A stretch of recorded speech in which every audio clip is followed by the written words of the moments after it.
Gringos Locos or gringoslocos.com. I had some gringos over the weekend. Yeah. At times I forget about gringos. Let's be honest. There's tons of taco places around, but there's not tons of places like Gringos. The queso, the big fat burritos they got. You like the quesadillas. Well, yeah, of course I do. And I love how fresh their ingredients are. Made fresh every single day. They have a facility that they make everything. The queso, they're getting up with the chicken. They got the pork ready to go. They're seasoning up that beef. If you haven't had a Double D in a while, I mean, you can't go wrong. It's delicious. Also, if you're looking for a job or you have a relative or someone in your family looking for a job, Gringos is always hiring. If you go down to the bottom of their website at gringoslocos.com, there's a careers tab. If you click on that, you can see they're constantly giving incentives and stuff. I've seen some people that started as like Double D makers that are now managers. And you could probably do that as well. Yeah. Don't forget locations in the Amway. Tom and I have been making use of those when we go see the Solar Bears because it makes for you sitting there watching hockey eating two delicious tacos. It's amazing. Yep, their downtown location, the location of Michigan Avenue, of course, Milk District, UCF location, and also their catering. Gringos does an awesome job catering big or small events, and they could even have someone making Double Ds for you. Yeah, if you want a human to facilitate that, or if you just want to do it yourself. Yes, they'll drop everything off you need for awesome Gringos catering. It's gringoslocos.com. Welcome to A Corporate Time with Tom and Dan. My name is Tom. I am Dan. Sam is our producer. Hello, Sam. Hi. I did something weird there. I said, my name is Tom. You did. I never do that. You're up in your head. Who changes their intro? You're embarrassing me in front of a celebrity guest. We have a celebrity guest, and I think you freaked out a little bit. And maybe it's because you're a little bit sweet on her. Oh, yeah. Yeah, maybe you got... He's got her calendar hanging up next to his desk. And maybe she popped... she popped up All right. Yeah, she popped up on Zoom, and you started getting crazy. Got red. Yeah, maybe you've seen her on the OnlyFans, buddy. She's going to be at Hard Rock Live on March 23rd. You still have time to buy tickets, but I imagine it will sell out. It's getting a little close. You're going to have to jump on there now and get those seats. Comedian and YouTube sensation Chelsea Lynn is on one. How you doing, Chelsea? I'm good. Thank y'all for having me. Well, we appreciate your time, and we appreciate you, zooming in. Are you doing a lot of, of the Zoom, of the virtual call-in type stuff? Is that something that you have a tendency to do all day, every day now? Well, no. Today I've been doing a little bit of radio. I did some this morning, and I didn't realize this was a Zoom till I was about to hop on. I was like, well, guess I'm doing it in my robe. That's right. Well, you look great. Keeping it real. You look great. That's a nice-ass robe. Yeah. So, Chelsea, I'm curious because you started with Vine back in 2013. 2013, so 10 years ago, and when Vine kind of fell apart, you transitioned to YouTube. But at that time, I imagine it was scary because you're like, oh, this platform that I've built an audience on is now going away. How did you transition through that, and what were you thinking at that time? Man, I'm going to be honest with you. I was probably the only person, especially the only creator that did not care. It wasn't my job at the time. It's not something I thought would ever be a career. I was just having fun. So I just, people were like, oh, Vine's over. I'm like, all right, we still got Instagram and YouTube. I'm good. Yeah. Right. You're like, I still have a platform. Right. And that's also a very super, it seems like it's very on brand for you. You seem like you're kind of a roll with the punches kind of person, and I feel like that helps you a lot more when it comes to entertainment and stuff like that, and like doing stand-up and putting together a full-blown show that you're now going to take on the road. I mean, that's something that's a huge undertaking. Where do you begin when you're starting something like that? Man, that's the hardest thing I've ever done. That's the hardest part right there for me, because I feel like creating skits, writing skits, online stuff, that stuff's really easy for me. But to translate that to a live show, oh my gosh, I'm a year and a half in stand-up, and I still feel like I'm, a baby newbie doing it. I do not feel like I know what I'm doing at all.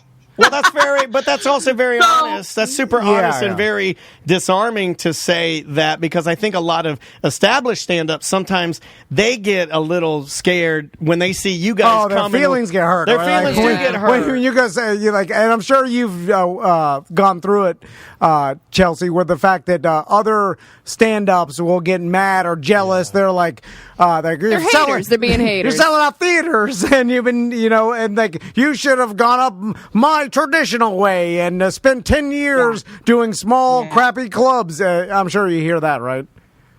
Well, that's what I thought I would hear, and that's what I was scared of, and that's what I was like, they're, all these comedians are going to think, who's this chick from YouTube? Like, what does she think she's doing?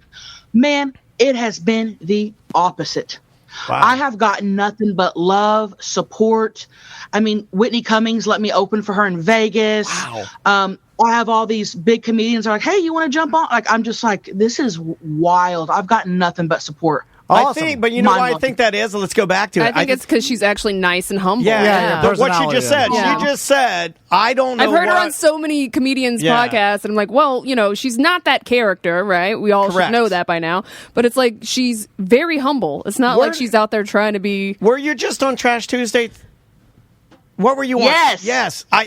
I listen to that show a lot. I'm like the one dude that like loves that show a lot. I always gravitate to female comedians. I don't know why. So to hear you on there, I was like, oh my God, this is so great. The cool thing about that though is I think these type of gigs and these people gravitate to you because of how you're like, I don't know what I'm doing, trying my best. Right. That's it. Yeah.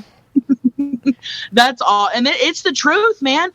Like, I can't believe I do this for a living. I quit my 9 to 5 years ago. I'm like, wow, what is going on? The fact that people buy tickets to come see me, I'm like blown away. I will never get used to that. It's wild.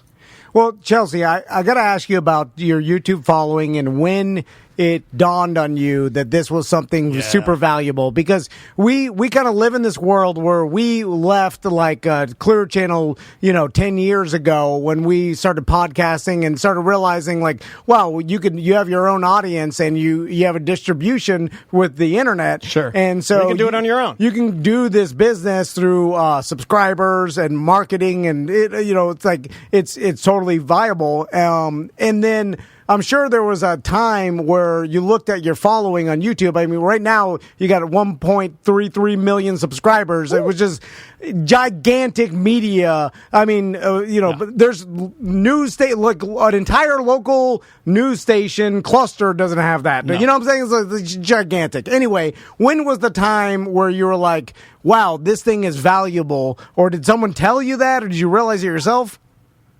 I don't think there was a specific moment. I do remember, though. Well, I guess there's a specific moment. I was on my way to work. This was a little over 5 years ago. I was not making any money on maybe a few $100s a month on YouTube. That's all I was making. My husband and I had just bought a house that month, our first house we ever bought. And I was on my way to work, and like a light bulb went off, and I go, I'm putting in my 2 weeks. I'm going to put in my 2 weeks and do this full time. And I did. I put in my 2 weeks. I called my husband because we didn't discuss it or nothing. Oh, man. So we had just bought a house. So I thought he was going to be like, what are you doing? Right. Go get your job back. We just bought this house, And the first thing he said, he goes, that's wonderful. Now you can do this full time. Now you can go after your dreams full time. Let's do it. What a supportive husband. And I was like, you sure? Yeah, well, he has a presence, right? Doesn't he have sort of presence within your world? And not that he's in the forefront and not that he would even want to. I don't really know. But, I mean, like, he has a presence there. And I think that is I'd put that as another check mark on your resume as to why people might want to gravitate to you. Because I know I sort of root for you guys as a unit. I think it's kind of cool. Thank you. Oh, yeah. People love him.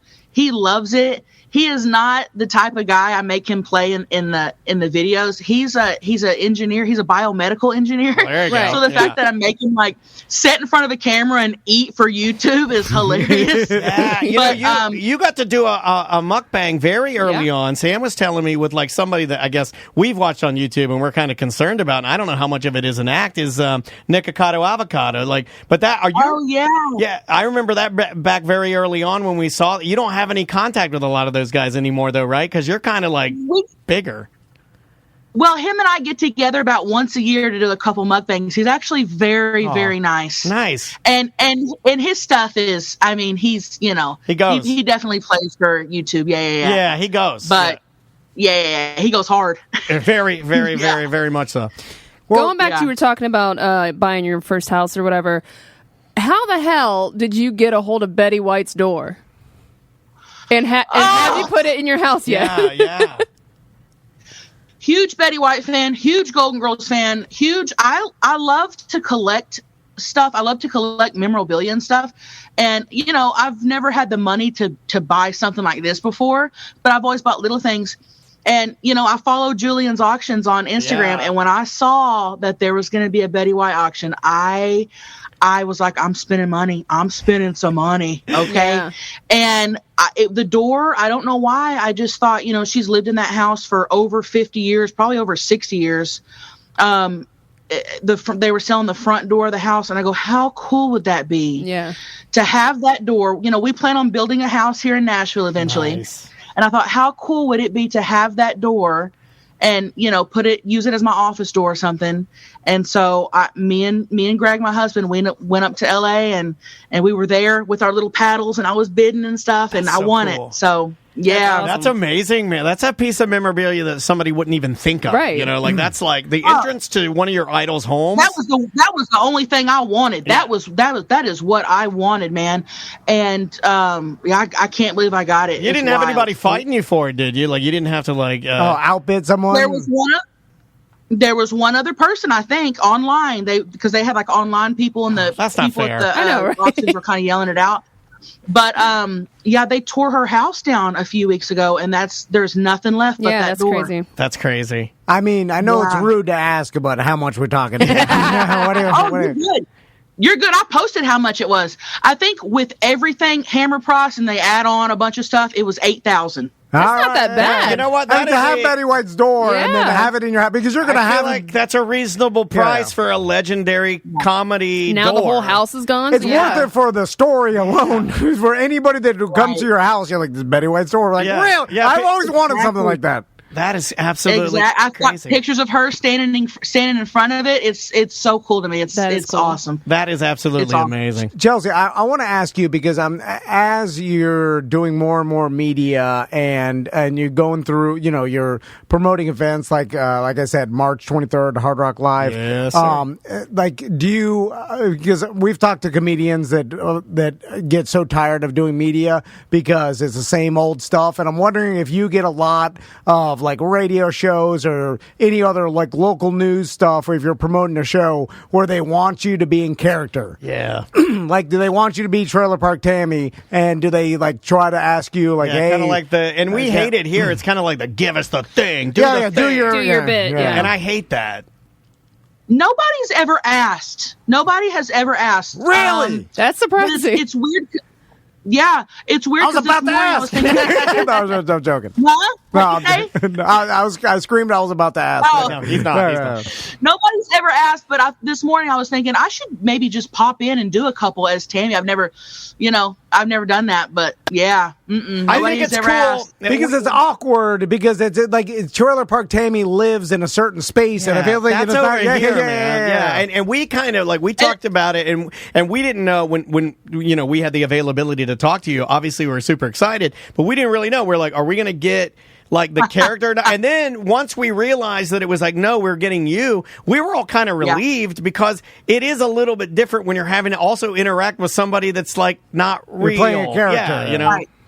I think that's why I don't do it as Tammy, because I'm like, what if they ask me Chelsea questions and I don't know how to answer them? Yeah. I figure this is easier. It's also probably another reason why other comedians are giving you a shot. Like you're not going in there and just kind of like doing the thing. You're going in there as a, hat in hand and being an authentic human. So, hey, we really appreciate your time today. And when is the show again, Tom? I forget. It's March 23rd, Hard Rock Live. And I got one more question for you, Chelsea. Yeah. Because I'm sure, and I have no idea, but I imagine that you're drawing upon on a lot of like life experience with the Trailer Park Tammy character because you know that life, like whether you want to call it white trash, redneck, and we're familiar with it as a show here at Tom and Dan. Yeah, we are it. We're all self-proclaimed white trash. I drank so much Mountain Dew this morning. I'm fueled by Mountain Dew. Yeah. So my middle school principal called me trailer trash. You had a mullet. This is Florida. All of our audience basically grew up like that, and so I'm curious to now that you're getting bigger and bigger and becoming a bigger star. I imagine you are around circles of celebrities and other influencers that are rich. Like you start getting into a different category. You got Betty White's door, for Christ's sake, and then doing it big. And so I'm sure, is that comfortable for you to hang out with a bunch of rich Hollywood types? Standing there having a Mick Ultra with Drake. Hell no. I get and I don't hang out often. I will say that. I mean, you can see my house behind me. I live out in the country. Like, nice. I am here all the time. But when I do get to be around someone famous for any reason, I am not okay. I freeze up. I'm like, what am I doing here? Even if I get to be on I was on Tim Dillon's podcast a few months ago, and the whole time was horrible on that podcast because I was nervous the entire time. I'm like, I'm in Tim Dillon's studio right now. Yeah. No, I'm not comfortable. I'm not okay. I'm freaking out the whole time. Oh, and also I liked how you said you were in the country and then you were like, cue the truck. Yeah. That was amazing. That was absolutely amazing. Where do you get that kind of audio on a show? That's amazing. And right. I'm also curious to the YouTube business model because it's changed as it's evolved, and we've talked to influencers that had big followings, and then a lot of people go way different ways. Like obviously you're performing and you're selling tickets for shows and stuff, other stuff. But some people go the marketing way, as they're just advertising to get advertising money. Some people go subscribers or donations or go Patreon, OnlyFans, things like that. There's a million different ways to go. What have you seen most success, or even with the other YouTubers that is there a standard that everybody's going with now? Man, I do not know that part of anything. I don't even look at my analytics. Nice. I think I've clicked on that once in the whole time doing it. Really? Because I don't know what anything is. Oh my gosh. I don't know what it is. I don't know what I'm looking at. There is a whole business way of posting, and I don't know what I'm doing. I just she's just the talent, man. You have a post what I think's funny, and I just pray. Hold on, as a I business, like this better. There's a business manager swooped in, or some corporation where it's like, hey, you have an insane audience, the following you have, and it's worth millions. And have they tried to hey, let me help you navigate this world, these analytics, or I'll take over, we'll do this part for you, or are you doing it truly with your husband, a small team, yourself? Am I missing out on millions here? Did you say millions? Well, I post, I edit everything, I post everything. Every comment responded is from me. No one else has passwords. I am doing everything. Yeah, and I think that's why though that her she's being better received is because she's not trying to trick people into watching it. She's worrying about the one thing that you have to worry about first, which is I'm just going to try to be funny. I'm going to try to be entertaining. Good job, man. I am so proud of you. You are killing it. I'm surprised that, we've heard from other podcasters of marketing agencies will go and make some deal for all, they'll put their commercials on your content, but they'll pay you some standard a month or whatever. I'm just surprised someone hasn't come to you and said hey, we'll take over the advertising your channel and we'll give you this much because your audience is so huge. No, I'll do ads here and there, with brands, but no, I've got no one. No, that's man, impressive. I'm doing it myself. She's doing it like we do it. Yeah. I guess it does make sense. It's like no one can come to us about that. So it's just like I don't know. It's like there are sometimes, some days we're out on our front step in our orange robe just working, right? Yeah. Like we do the same thing. Man, that is amazing. What a good story. Yeah. How often do you get recognized when you're walking around in public? Is it every single time you go out now, or is it every once in a while? How often is that? I would say every day here, the last year. Yeah. Every day, probably. And wait till this. And it's not, crowds of people or not. It'll be, 1, 2, 3, just a few. Well, the experiment's going to continue because as soon as this tour pops off and she gets in these cities, right, and you can see her, she's coming to town, I guarantee you that she's going to start getting recognized everywhere. Although I will say your photos, man, you take some, you are a very pretty woman. Yeah, yes. I like you outside of the trailer park look. I was like, holy hell, who was that? When I put on a little paint, it's not too bad, huh? Well, you're so sweet. Thank you so much for the time, and we hope to, next time you're in Orlando, hopefully we get you in here in person and chat a little bit, okay? Oh, dude, I'll come by. For real. Y'all let me know. Okay. We will I'll reach out to you. Yeah, we'll have Sam reach out. We'll have Sam reach out for sure. Okay. But, hey, thank you so much for your time, and we'll talk to you soon, okay? Thank you. All right. Bye, y'all. See ya. Bye-bye. Bye. That is Chelsea Lynn, live from her home, her stoop. Yeah. It's. I kind of feel bad that we caught her off guard, but they told me it was a Zoom. So. Yeah, that's why I gave the thing. You saw me sweat at 12. I did it at 12, and then I did it again at the 20 because I'm like, my God, this lady's outside on her stoop in Nashville in no clothing. You know what the curse of the Zoom is like. Because I do this now with business meetings where someone will send me... we had a bad one on Friday. Or just someone will send me a Zoom link, and I'll be like, well, there's no need for Zoom. You don't need to see... We don't need to see each other. We don't need to look at each other, for this interaction. We could do this all over the phone, right? We're not in COVID anymore. Right. Over the phone is fine. But I think they've been trained to send the Zoom link. Phone is fine. Is that what you're preaching? Phone is fine.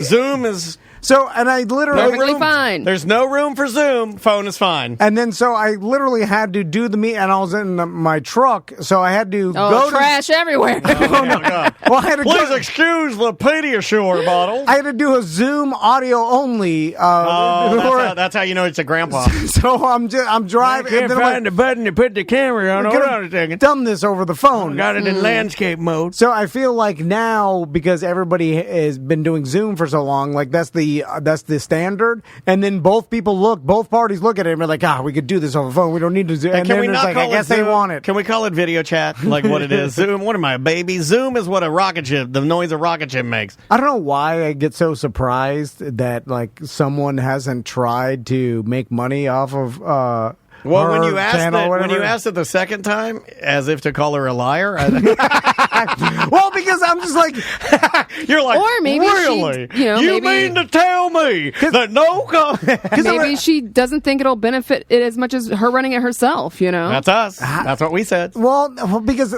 I'm doing the math of like, all right, I know what... She wants to control her image and her brand. That's true. Now, that has been said because we had pretty strict things that we were supposed to do in this. But it was funny because I think they came from like her publicist and she didn't care. But you could still have... Gone are the days where someone's going to come in and then just like, I want control of everything. Give me everything, and I'll give you this small little pence. I would love that. But I'll win a large little pence. But that now it's kind of like, let me just help you make more money, and then I'll take a small cut of that because the opportunity is immense with this many followers. Like an angel investor guy swoops in, guides you a bit, and takes a small percentage. I know what our company makes, and look how small how many YouTube subscribers do we have? Close to 7,000. Yeah, so 7,000. She has one. We're not on there. We just started really putting time and effort in. But even we got tens of thousands of podcast listeners and stuff like that. But millions. Even. She had. Well, no, that's over time. I like to say it. We're on radio. We're on radio. If you count one person downloading, we're on radio right now. Over 20 million downloads. Steve Mooney downloaded our show 20,000 times, so he gets counted for 20,000. Yeah, he's a 20,000 Mooney is what I call him. But anyway, so I'm just doing the math of like, I know how we've got a decent sized audience, but it's small compared to her, right? Small. I mean, it's 1/10 the size. So in my mind, I'm thinking, well, she can make 10 times or 20 times more than we can. And I'm like, that equals millions, multi-millions. And so I'm like, Why isn't she making multi-millions? I mean, she may be. I don't know. Who knows her business? I think she got to be. She bought a $7,000 Betty White door. Well, I think she's got to be close. I can't afford that. She's doing a $8,000 door. Your boat's more than that. Yeah, but a door, a boat is a boat. Well, that's the one thing she wanted. Yeah, but she also bought something that is not in use right now. She bought a door that she's saving to build a house. Right. Rich people do that. Yeah. I bought a stone lion to put in my new home. I don't think she's making millions. That's why she was like, "What? You saying I'm missing out on millions?" I think she'll get there though. I mean, you're doing a theater tour for Christ's sake. I mean, you're not chump changing well, it. hopefully she can actually sell it. Hopefully we can push people to go. We didn't help. I know that. I mean, she'll not when you guys called her the wrong name at twice. Hard Rock Live. What I call her? Trailer Park Tammy, and it's Trailer Trash Tammy. God. Park trash. Whatever. I didn't want to bring it up because then it would have focused too much on it. She knew what you meant. You should have corrected us. I think it's more. I wrote down brand. Park. Idiot. God. I wrote down Cherokee Parks. I think he used to be a basketball player. It is Trailer Trash Tommy. What an idiot. Not Tammy, Tammy. On the line with us right now, we've got Cherokee Parks and her son Tommy. God Tommy. damn it. Wow. Wow, my lady. Oh, man. I embarrassed myself. It's been a long day. And man, That's fine. We're loopy. We are a little loopy. Why did I just let Sam do the interview? She That's knows. what I said. I even said up front we were going to let Sam run point on this one. Sam got one question. Yeah, I always get one. I get one in. All right, well, just take it over. Just be like, shut up. Yeah. And I'll sit here. I'll be fine. That won't Shut work. up. I've tried that before. And then we both got, No, I'll be like, all right. Try it. And we're like, I want you to do the work. I don't want to do nothing. I promise. I did the work. I gave you all the information. You got it all wrong. Now, you don't want to know what I want you to do. I want you to stomp my balls. I don't want to. Damn it. I don't want to do any work. It's so insulting when you say the wrong thing. When she's in here, hopefully we'll get her in here She in ain't March. gonna come in here. That's like cruise friends. It's the you just equivalent- lie to people. You're just like, No, I believe we'll her. get you in here. Yeah. Well, now that I called it wrong, it's like if someone's like, hey, so I used to be Dinky the drunk. I'm like, yes, sir. You would have gone with it, though. Of course I would, Yeah, but yeah. that tells me that this person doesn't care about me, which is not the case. I was super interested in talking to her, and it's insulting calling I wanted to open her robe up and like, hey, you're taking. Go buy one of her calendars. Yeah, I've Googled the pictures. I saw them. Have them next to your desk every day. Is it nude? Oh yeah. She has an OnlyFans, a Patreon. Yeah, boy, does Sign she. But I up, thought you guys. thinking nude there. No, not really. I mean, there's just. But the calendar's some nude? sides and stuff. No, it's just. Yeah. I saw the pictures on her Instagram. It's just tantalizing. Okay, you know. yeah. All right. She's got full topless. Oh yeah. So I want humongous bush.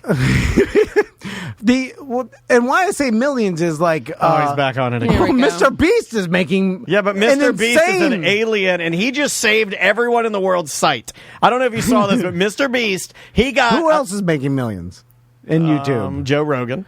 Well, yeah, but he's making it in podcasts. Logan Paul. Yeah, the Pauls. No, there are so many people They got making bigger millions on followings, YouTube. though. There's so many. There's that one that your kids watch, the J Family. Yeah. They got Preston. Preston's making millions. making millions. Yeah. Ryan, but Ryan, do you hear about Ryan? No. Oh, man. He's got to be a teenager now, right? He was going through that phase where you're like, hey, Ryan, you might want to stop playing with the toys. You might want to make it Ryan's I Play Sports Now world. Just saying. I wonder saying. if that killed it, right? Like he can't, is he opening up? Hey, what's up, guys? Let's go open up some of these mystery eggs. Hey, it's Taco Bob. Like, once he gets past 18, puberty. He can't, it's done, right? Well, the idea, and I think his parents were very vocal about this, once he reaches 18, he will be auctioning off his virginity online.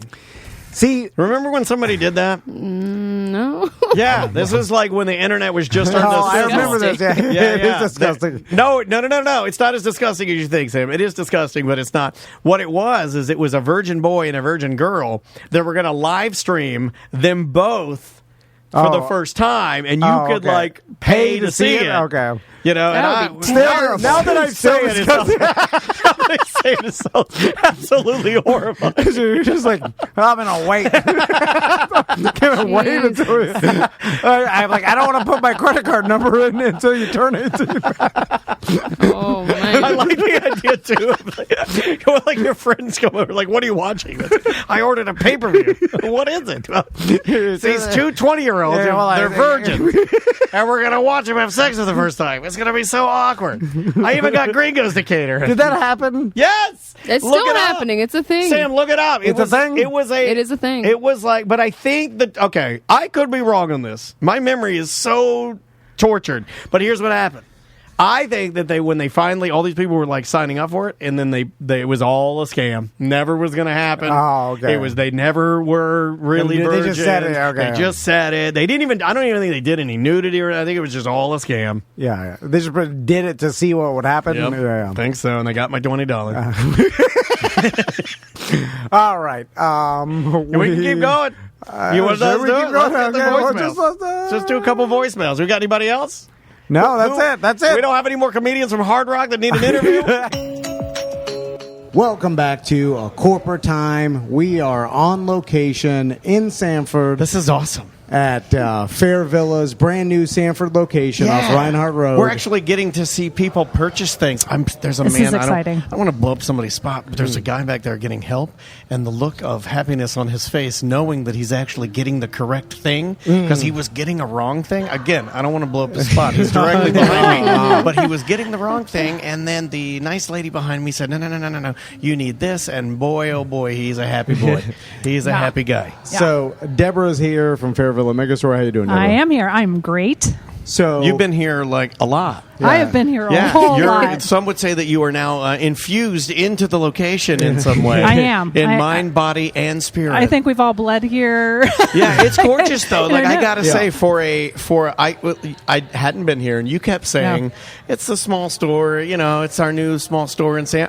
It's pretty big. It's pretty good size, This right? is a pretty good It's size. bigger You than I were being thought. very modest. Yeah. It's a nice size store. Yeah. We could fit 10 of our studios in Yeah, here. Well, that's true. Yeah, That is true. is. Yes. It's gorgeous, y'all. Yeah. So Deborah, well, because I'm always interested in the logistics with opening up a new store and just getting Take in us all the through your products. nightmare. Figuring out the Starting layout, I was in the restroom washing my hands thinking about this, and I'm like, they want to continue to grow. Fair Villa is a known brand locally and even beyond locally in Orlando, but you still got to grow, you still got to get bigger. And I knew Tom would be obsessed with kind of how does one go about expanding. You know, location is everything, right? And we knew that Sanford, this was a growth area in Central Florida. It's a place that it's kind of hard if you live in this area to get all the way across town to any of our other spots. For sure. And this boutique brand is really easy for us to replicate. You know, we don't need an adult license. This is general retail. Still has some of that health and wellness aspect, but it has a ton of apparel,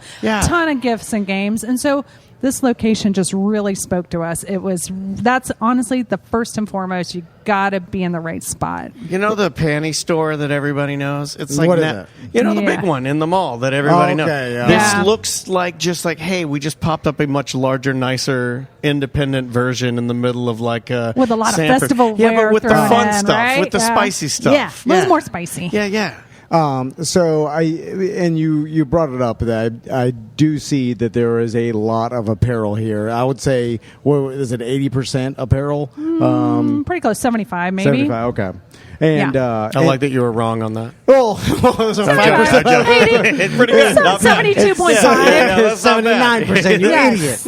Not bad. I'm actually you're right impressed. on. You were pretty You're close. right on. You were pretty close. And then You're really tearing up these wings Well, behind you. Yeah, don't tear up the wings. Yeah. I know they got real feathers on them, Yeah. or replica This is, feathers. beautiful. Yeah, made look by real to me. Mother Plucker, which is one of my Mother favorite. Plucker Mother makes Plucker, Mother wings Plucker and feathers, brand yeah. wings. Yes, That's fantastic. it really is. So, Deborah, with all the different costumes and like lingerie, I mean, just carrying the right sizes has got to be super difficult, right? And then we talked a little before we even started about just finding out what the customers in this area want is still challenging because it's a new store, so you're constantly changing as you find out what people want. Oh yeah, I mean, well, fortunately, because we have so much history, we have been in retail for so long, we do have a good idea. Our apparel buyer knows how to do the right mix of sizing, the right brands that just appeal to such a large population of and diverse population of people. Well, everybody's sizes are different. One of the things I noticed, and here's a good example directly behind us, they'll have like one version that's like, you got your small, medium, large, extra large, but then next to it you've got your queen sizes, which I've never known that that's the term. But as I walked around in here, I saw that for you more voluptuous ladies that might have some things you got to tuck in, and believe me, I'm a fan. It's called queen size. So they'll have the style next to it, right? Right. So you're not having to go to a completely different area. It's right there ready for you. Yeah. I'm sure you've dealt with this a lot, Deborah, but like say I come in here because as a clueless man. Well, we've said, that's what I was talking about. That's what I was talking about. So these guys need help. So man. And these people are the ladies and men that are here. They're here to help you. So Deborah, let's role play a little bit because let's do this. I didn't expect we don't have the cameras on, so you can't see Samantha's concerned, and don't do that face. She just told me to tell you with her eyes, don't do that. So let's just say I come in here, I got my baseball cap on, my sunglasses. What are you trying to hide like Michael Jackson going to Disney World? Like what are you doing, man? I come in here because I want to buy some lingerie for my wife. And I got to tell you, for the guys listening, if you come here, look directly to your right, and you'll see what are these called? Like you'll see like 20 mannequins that have these amazing crystals and metals and crystal body jewelry. I'm telling you right now, that is all the stuff I want to see Andrea in. Every single one of those is what I'm down. And I like the body stockings. I know For some reason, I like something that's purposeless. I love a purposeless. Like I love a purpose. It actually, our jewelry buyer does buy those. It's amazing. It's adornment, right? Yeah. It's like what you would see a queen or a fairy princess or some sort of like. It's like you'd see the supreme being, like a goddess wearing. It's awesome, man, and I want to see my wife's big ass stuffed into one of those. I love this place. So, Deborah, say I come in here, you could tell that baseball hat, sunglasses, hoodie, right? And you look confused. Yeah. And also, I'm like, this. Do you come in and you do the bewildered? You do the bewildered old man. Yeah, confused old man, and then I'm wondering. I'm looking, and I don't even know what I'm looking at because I'm looking at some lingerie, and I'm like, all right, I like that. But I don't know. I like that, so I guess I get a ticket, and I take the ticket up front, and it's like a they'll deli. give it to me in a box. What's great is our team kind of know how to interact, the questions to ask, to kind of help you, guide you. What are you looking for? What if it's for your partner? What are their favorite colors? What do they like to wear? You got to ask questions. You can't just go in and just start grabbing stuff. Yeah. So, but they'll help you with that. So you don't have to think of all the questions on your own. Look at that little robe there. There is a little, does that say Mrs.? For a bride? Yeah, that is a beautiful, sheer little silky robe. I mean, that's a very... whole bridal display. Yeah, very tame and beautiful. Now, what if I don't know that much about my wife? Like her favorite color? They're like, does she like lace or satin? Man, sometimes I think, and I know the listeners they ask me, is like, oh, it's a bit, right? And I'm like, honestly, I don't know. Well, I know we're not sure. I used to think it was a vegetarian. Okay, all right. You don't know her favorite color, dude? I know Andrea's favorite color is red. I thought it was red because of the red bowl, but I don't know. I mean, Ruby, the ruby ring. I mean, do adults have favorite colors? I do. My favorite color is light blue, like Tiffany blue. And here's something. Maybe there's a color that you like it when she wears that color that looks really good on her, brings out her eyes. Here's the thing to know about Tom. He doesn't observe anything. So I know. He doesn't even know what colors are. And it's getting worse. I think he used to observe things. Like he used to, but now as he gets older, like he just said something scary when he's like, do adults have favorite colors? For some reason, he's reached a point in his life where he can't do anything unless he feels like an adult does it. And I think that's insane. I just figured like a color at this point. Like I'll take what I get. My God. And then how about green? Let's go green. Okay, green. Is there a preference of 2-piece to 1-piece? Because I see there's 2-piece You can get a set. Yeah. And then one-piece lingerie. That is correct. What is the preferable... What do you like? System there. Well, what do you like? System. Let's. Okay, I'm going to say something that's going to hurt your feelings or be hard for you. Right now, between the one piece and the two piece, you're making a decision. Try to use what you think you like. Don't use logic. This isn't. You're not trying to figure out what's the easiest for her to wear. What's your favorite piece in front of us? What do you? As you're looking around, look for something that might be illogical. Look for something for. I'll tell you. Yeah. I prefer a one-piece high side. Okay. Lingerie. Well, look right here. Oh, that's beautiful right there. That is a high side with lace. Yeah. It's even got it's got a bow down there, which my daughter happens to think is hilarious on her panties when there's a bow. And it's got, she thinks it's virtually no back. It's a thong.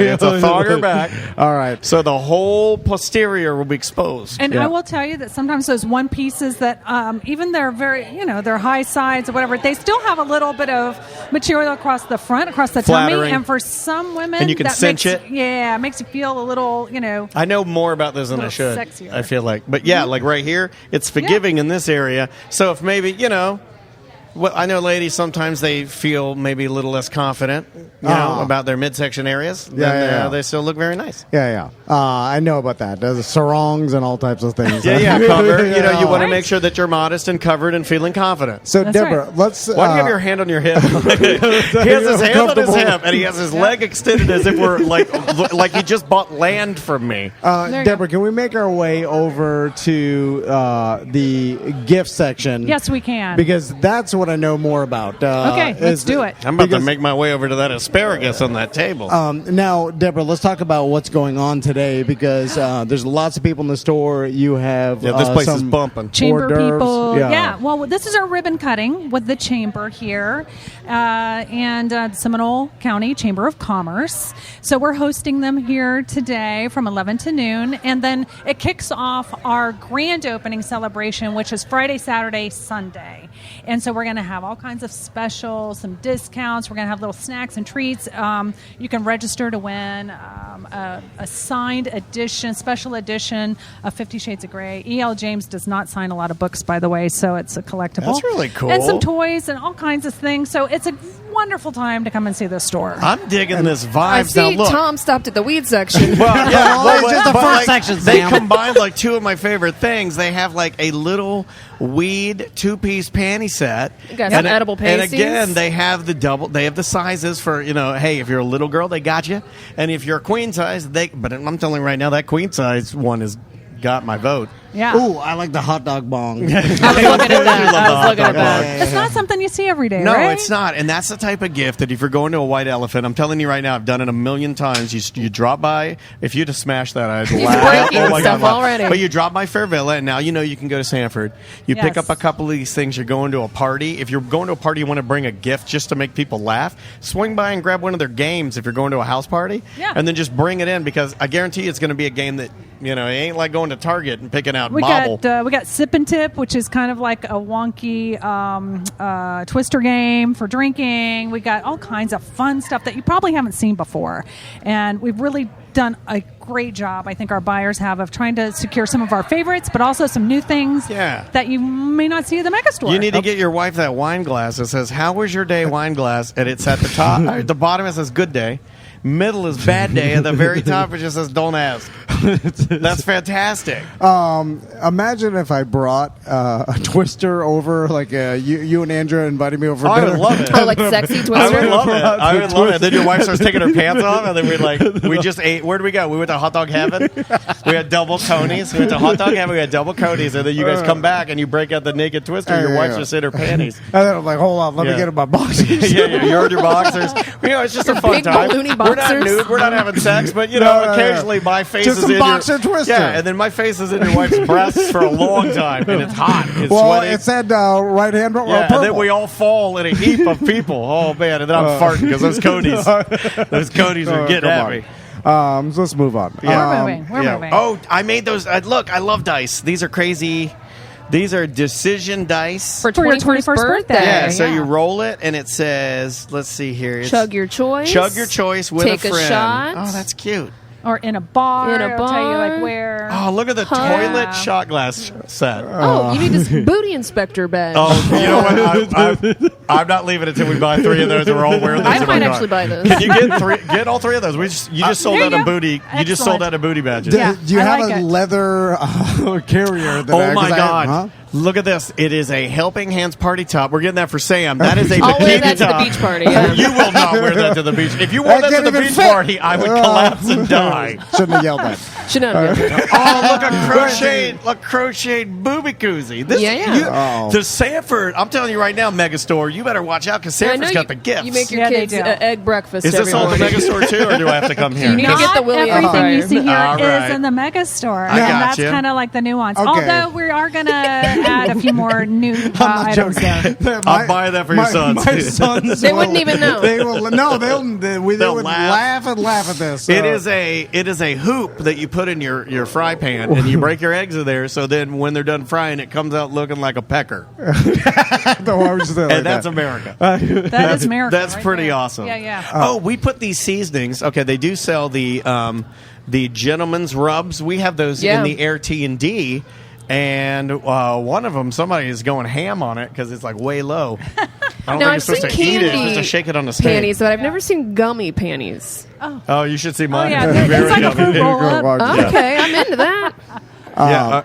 The string hard candy. I Get imagine this for your wife for Valentine's Day. It's a gum job. I can say that. That's fair. That's fine. There's a lot of stuff in here that, like, I would love to see my wife wearing a candy bikini. But I also feel like that she would be like, I'm 38 years old. I'd be like, well, you are. Now, let's meander over to the water bottles. Wowie. Take that to the gym. You got to stay hydrated. We hydrated. have to bring these because this is like a #1 selling item at all our stores. Is it really? It's the Dicky Chug. Okay. All right, you can say that. Yeah, but never say it again. Sam, will you take a picture holding that? Sure. Sam doesn't care. But that is, if you, I mean, you take that to Planet Fitness, you're going to have to leave, right? They might frown on that. I don't know. You put that in your treadmill? You put it in there and you're running and it falls out. Throw a Tom and Dan sticker on it. Oh, there you go. I think it is a water jug that is massive. I mean, it is ginormous weenie. How many ounces is that? A whole 64. That's a 72. That's a 72 ounce. It's a blender bottle. It's actually got It's got a shaker in the bottom of it. It's a 20. I'm going to get that for Seth. Okay, I'm going to get that for Seth. So, Deborah, when it comes to bachelorette parties, I imagine that Fair Villa is the #1 stop to pick up everything, right? We have a lot of great stuff. We have sashes. We have the edgier side, and we have buttons and we have candies and games. Yeah, so we're your one-stop shop Daniel, for sure. Remember, I'm lost in these dice, man. They got so many different kinds of horny dice. Remember, we were talking about '90s games for our next event. I was thinking the same thing. Inflatable banana ring toss. They got it all. I didn't know that. Look, they got kinky night dice, naughty night dice, foreplay dice, date dice, emoji-gasm dice. Kama Sutra, excuse dice, massage dice. Now, your wife, this is just excuses. That's all it is. This is just excuses. You roll it. It says, lost my keys, dog's birthday, overslept, abducted by aliens. Like, that is amazing. Not vegan friendly. Yeah, they got all kinds of, it's 1,000 different kinds of dice. Yeah. So, I'm just confused on how you win inflatable pecker sword fight game. Hold on. You got to read the rules. Well, what are the inflatable pecker sword fight? I don't know if I'm not sure, but you choose a pecker for your weapon, blow it up, strap it on, and you sword fight. How to play? Okay. Have a few cocktails, it says. Each player strapped on a vinyl waistband. Be sure to carefully attach the Velcro pecker to the harness. The first player to knock off the opponent's pecker gets a point. Okay. There we go. You got to knock it off. Yeah, you got to knock the pecker off. You get a point. Or whack him with your willy and knock him silly. Yeah, you whack him with your willy and knock him silly. You heard the word. You heard the lady. So it actually detaches. We need this for the party? We have that at the house. We do? Okay. Yeah. Or at the house. At the studio, I get in trouble. The cleaning lady hates it because she's Christian. The cleaning lady's like very, well, it does not to say that you can't have kinky sex and not be a Christian. You can. But I think she just, it's not her vibe. And I blast the confetti, the weenie confetti everywhere. and then she has to clean it up, and then she's praying over it. Yeah. So I love you, Renee. Lots of fun games for parties, bachelorette parties. Oh, a bunch of crazy ashtrays. Yep. We got a panda in an section. astronaut suit. He's blazing. We got the Joker token. These are great. You know the pan, the roll pan. Yes. So your dad had one of those. Yes. You've talked about it. It's one of your memories, right? Yeah, It's a rolling tray. I've never heard someone call it a pan. Yeah, he used to sit in his lap while his dad got his weed pan out and broke all the seeds out. Oh, this is the 80s, so it was just your rolling tray and then some sort of sifter. Like a grinder. Pan and sifter. Yellowstone over here. My dad never did that, any of this. My dad was too old. I had an old dad. I had an old dad. He would just sit and read the newspaper and whack my mom around a little bit. He's like 40 style. He's a 40 style. Yeah. You know, grew up in a Cold War. He grew up. My dad hated the Russians. Just alcohol. It was just alcohol and factories. It's salt.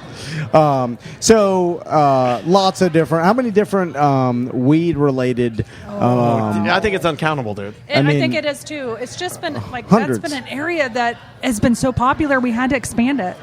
Oh, Tom, you need this. This is like, what are these? Some male power undies. What are there undies? Because it's like. Well, let's see. Oh, harnesses. Yeah, there's some undies and some all kinds of things. What is packer gear? What is packing? Is that? That is so you can put. I'm trying to figure out how to say this on the radio. Why did you stand up? So some people want to present as male. And so you can pack in beautiful. I'm glad we're talking about that. So if you want to, because again, they go as crazy. Look, if you want to come in here and get some incense, you can. That's fine. If you want to come in and get a sticker, that's all good. But if you want to come in and pack, get something to make yourself present. We got you covered. They got you covered. Yes, just like the mega store. Sometimes that can be intimidating if you want to ask about that sort of stuff or you don't know what you're doing. Right. Yeah. Now let's end with hats because I see a hat the section. packing makes you uncomfortable. Eyeballing the cowboy hat. Yeah. And Daniel, these aren't even the good ones. The ones I want are down there. There's one with goggles on the top. There's some over here on the side too. Go around. These hats, Carrot Top bought one of these, and he's been on his Instagram dancing around. Oh, there they are. Carrot Top has one of these. I think he got it from the Mega Store, right? Yeah, he did. And he's the guy to wear the hat. He looks like a character from the video game Borderlands. He looks like a post-apocalyptic gypsy. I do like. That's amazing. How ornate this particular hat. Be careful with that. That's an expensive hat right there, buddy. That's all right. We got it. Okay, here we go. Oh my God! Oh, that's nice. Oh yeah, you look like you're in the Canadian Army. Take that, Josh. It's the most ornate hat. I mean, we should have ornate hats. I love an ornate hat. If I want an ornate hat now. Out on a Thursday night. Give me a matching one. You want a match? Outback, some ribs, chicken with my wife. I want out of that. Like my God, I think we are we in the. I don't know. We look like the Thanksgiving Nazis. I don't think we just gotta leave. Should we buy these hats and wear this wherever we go? I mean, this is the new. I feel like it's a signature look. I feel like this is the new us. I don't know if this is Yellowstone style, right? I feel like a little bit. I initially was going to grab the American flag pea cutter. Of course you were, yeah. But I got to tell you, I like the fit of this one. How this one shakes. But yeah, you got sound and action. It's really amazing. Maybe impossible to pull off. Again, Deborah. I think we've done a lot of bad stuff today. We've ruined hats and grand opening all this weekend. That's and right. Festivities are going on Monday through Sunday. Oh, I'm sorry, Friday through Sunday. Saturday, Sunday. Yep. Flustered that packet. Go online for the hours and all that good stuff. It is hard to talk in this hat. Yeah. No, it's distracting, right? I'm too I feel too powerful with it all. I feel like I want to push I want to push you three down to start kicking you the ribs or something. And then what are the hours for everybody? Still they know. Double check the website. I believe they're open at 10. But just go onto fairvilla.com, look for our location page, and it will give you every store's hours, operation, phone number, and you can check with my team here. Awesome. Again, we're in the brand new location on Fairvilla in Sanford off come Reinhardt on Road. down, y'all, and check it out. And, of course, there's multiple locations, OBT on the coast, Key West. Secret Hideaway. And I Secret's drive. Hataway, you almost said. Hideaway. Yeah. We are, these hats are distracting us. I drive. Thank you, Deborah. We appreciate it. Thank you. Yeah, And we'll again, talk to you guys soon. Fairvilla.com. So Yeah. how do you make that as far as, is it just something you get pressed somewhere and sent, and they send you a bunch, or do you make that yourself? I don't specialize in making belts. I have the ability to, but you get raw zinc, and you can do it with CNC. You can do it with acid. I mean, there's so many different variations, thickness. I mean, brass, you name it. Sky's the limit. Oh, so you don't make them, you're just buying and selling them. Well, I do them myself. I know that sounds weird, but like I take a basic belt, like, hang on, where's that one, right? Oh, wrong arm. That arm. That's a spinner belt. I put all brand new stones, and I did a Patrick belt. It looks like Patrick's pants. And then So you customize a pre-made belt. Yeah, pretty Okay. much. And I can do side plates, but I can also do custom belts as well. I have the ability to get them done. That's crazy, man. Does, like, the WWE sell these on a site somewhere where you could buy Yes. their own? They do? Mm-hmm. Yeah, but like, WWE shop. yeah, and do they sell, like, how accurate can you get if you're buying one, like, from WWE? Like, is it like the NFL where they'll actually release, like, an NFL jersey? You can buy what they wear? Right. Well, yes and no. Okay, now this is going to sound weird. On WWE, I'll give you the best example. The World Heavyweight. You can buy a replica, you can buy an Elite, or you can buy a TV Elite, which is, let's just say, $350, $1,900, $5,000. $5,000 for a TV Elite. I mean, It's the same belt they're wearing on TV. That's why it's called the TV Elite. It's the same exact thing. yeah, just to The give you an same- idea of the money that, like, some of these collectors and mega fans put into this stuff, and these kids, and some of them are kids, God. will be sitting in the stands with a TV Elite on their waist, just sitting there eating their popcorn and watching. I mean, they are saving wrestling is big money, dude. Yeah. It's big money. Merchandise is crazy for them. They make more money merchandise-wise than they do with ticket sales. Yeah, it's like Harley now. Like, WWE is just like the old Harley Davidson model of, well, how much do you make on bikes? Don't worry about it. It's all in the T-shirts. It's all in the bandanas and the boots. So, Tim, first, let's plug your website or the way people could buy these belts, and then I know we have some little boys that might want one of these for Christmas. I want to ask you how much time Awesome. it takes you to basically from start to finish one of these things. It depends on the belt. Spinner belt, it has over 3,300 stones. Jesus. That one right there. Yeah, the Patrick one. That's very time consuming. Really small stones on the W that have to be individually done.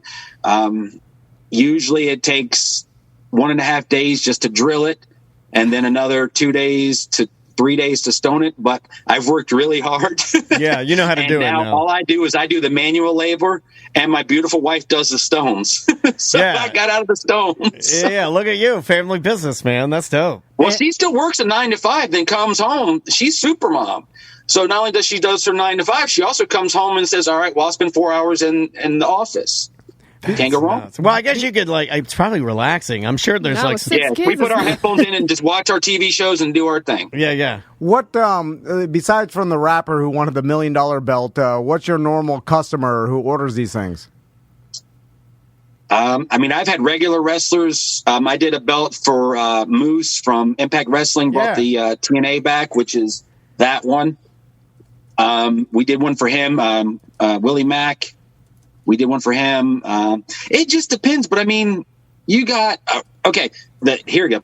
The WWE World Heavyweight or Universal. For me to restone it would be $500 plus the cost of the belt.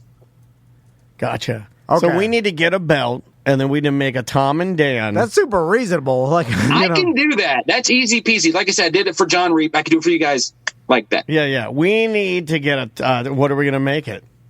we got to make it the big fat slob of the universe, or something, right? Chongus belt. Yeah, well, the Chongus. It should be like some BDM, maybe the BDM Infinity belt. BDM Infinity belt. The Infinity belt.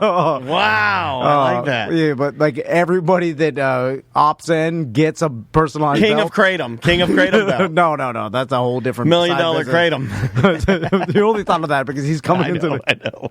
Which I did. I mean, think, you guys could change out the nameplates too, so it could be interchangeable. If you guys wanted, just say you wanted Sam, Tom, Dan, and you wanted other people, you could literally take the nameplate off and say, "All right, Tom, it's your day. All right, Dan, this is your day." Depending Sam, on who's the day. champion. You know what I mean? Depending on who's the champion at the time. Right. It could be for your feats of strength that you've been doing lately. But you could only get your name and then always challenge yourself and always win. So, Tim, how do people buy these things from you? Go to the Extreme Belts. I've got the biggest following on Instagram, Facebook, Twitter, Reddit. Yeah, and yes, it's TikTok, To the Extreme. You name it, I'm on it. It is To the Extreme, just like Vanilla Ice. With an X. Yeah, that's how I remembered it. And yes, that was deliberate. You did that on purpose, right?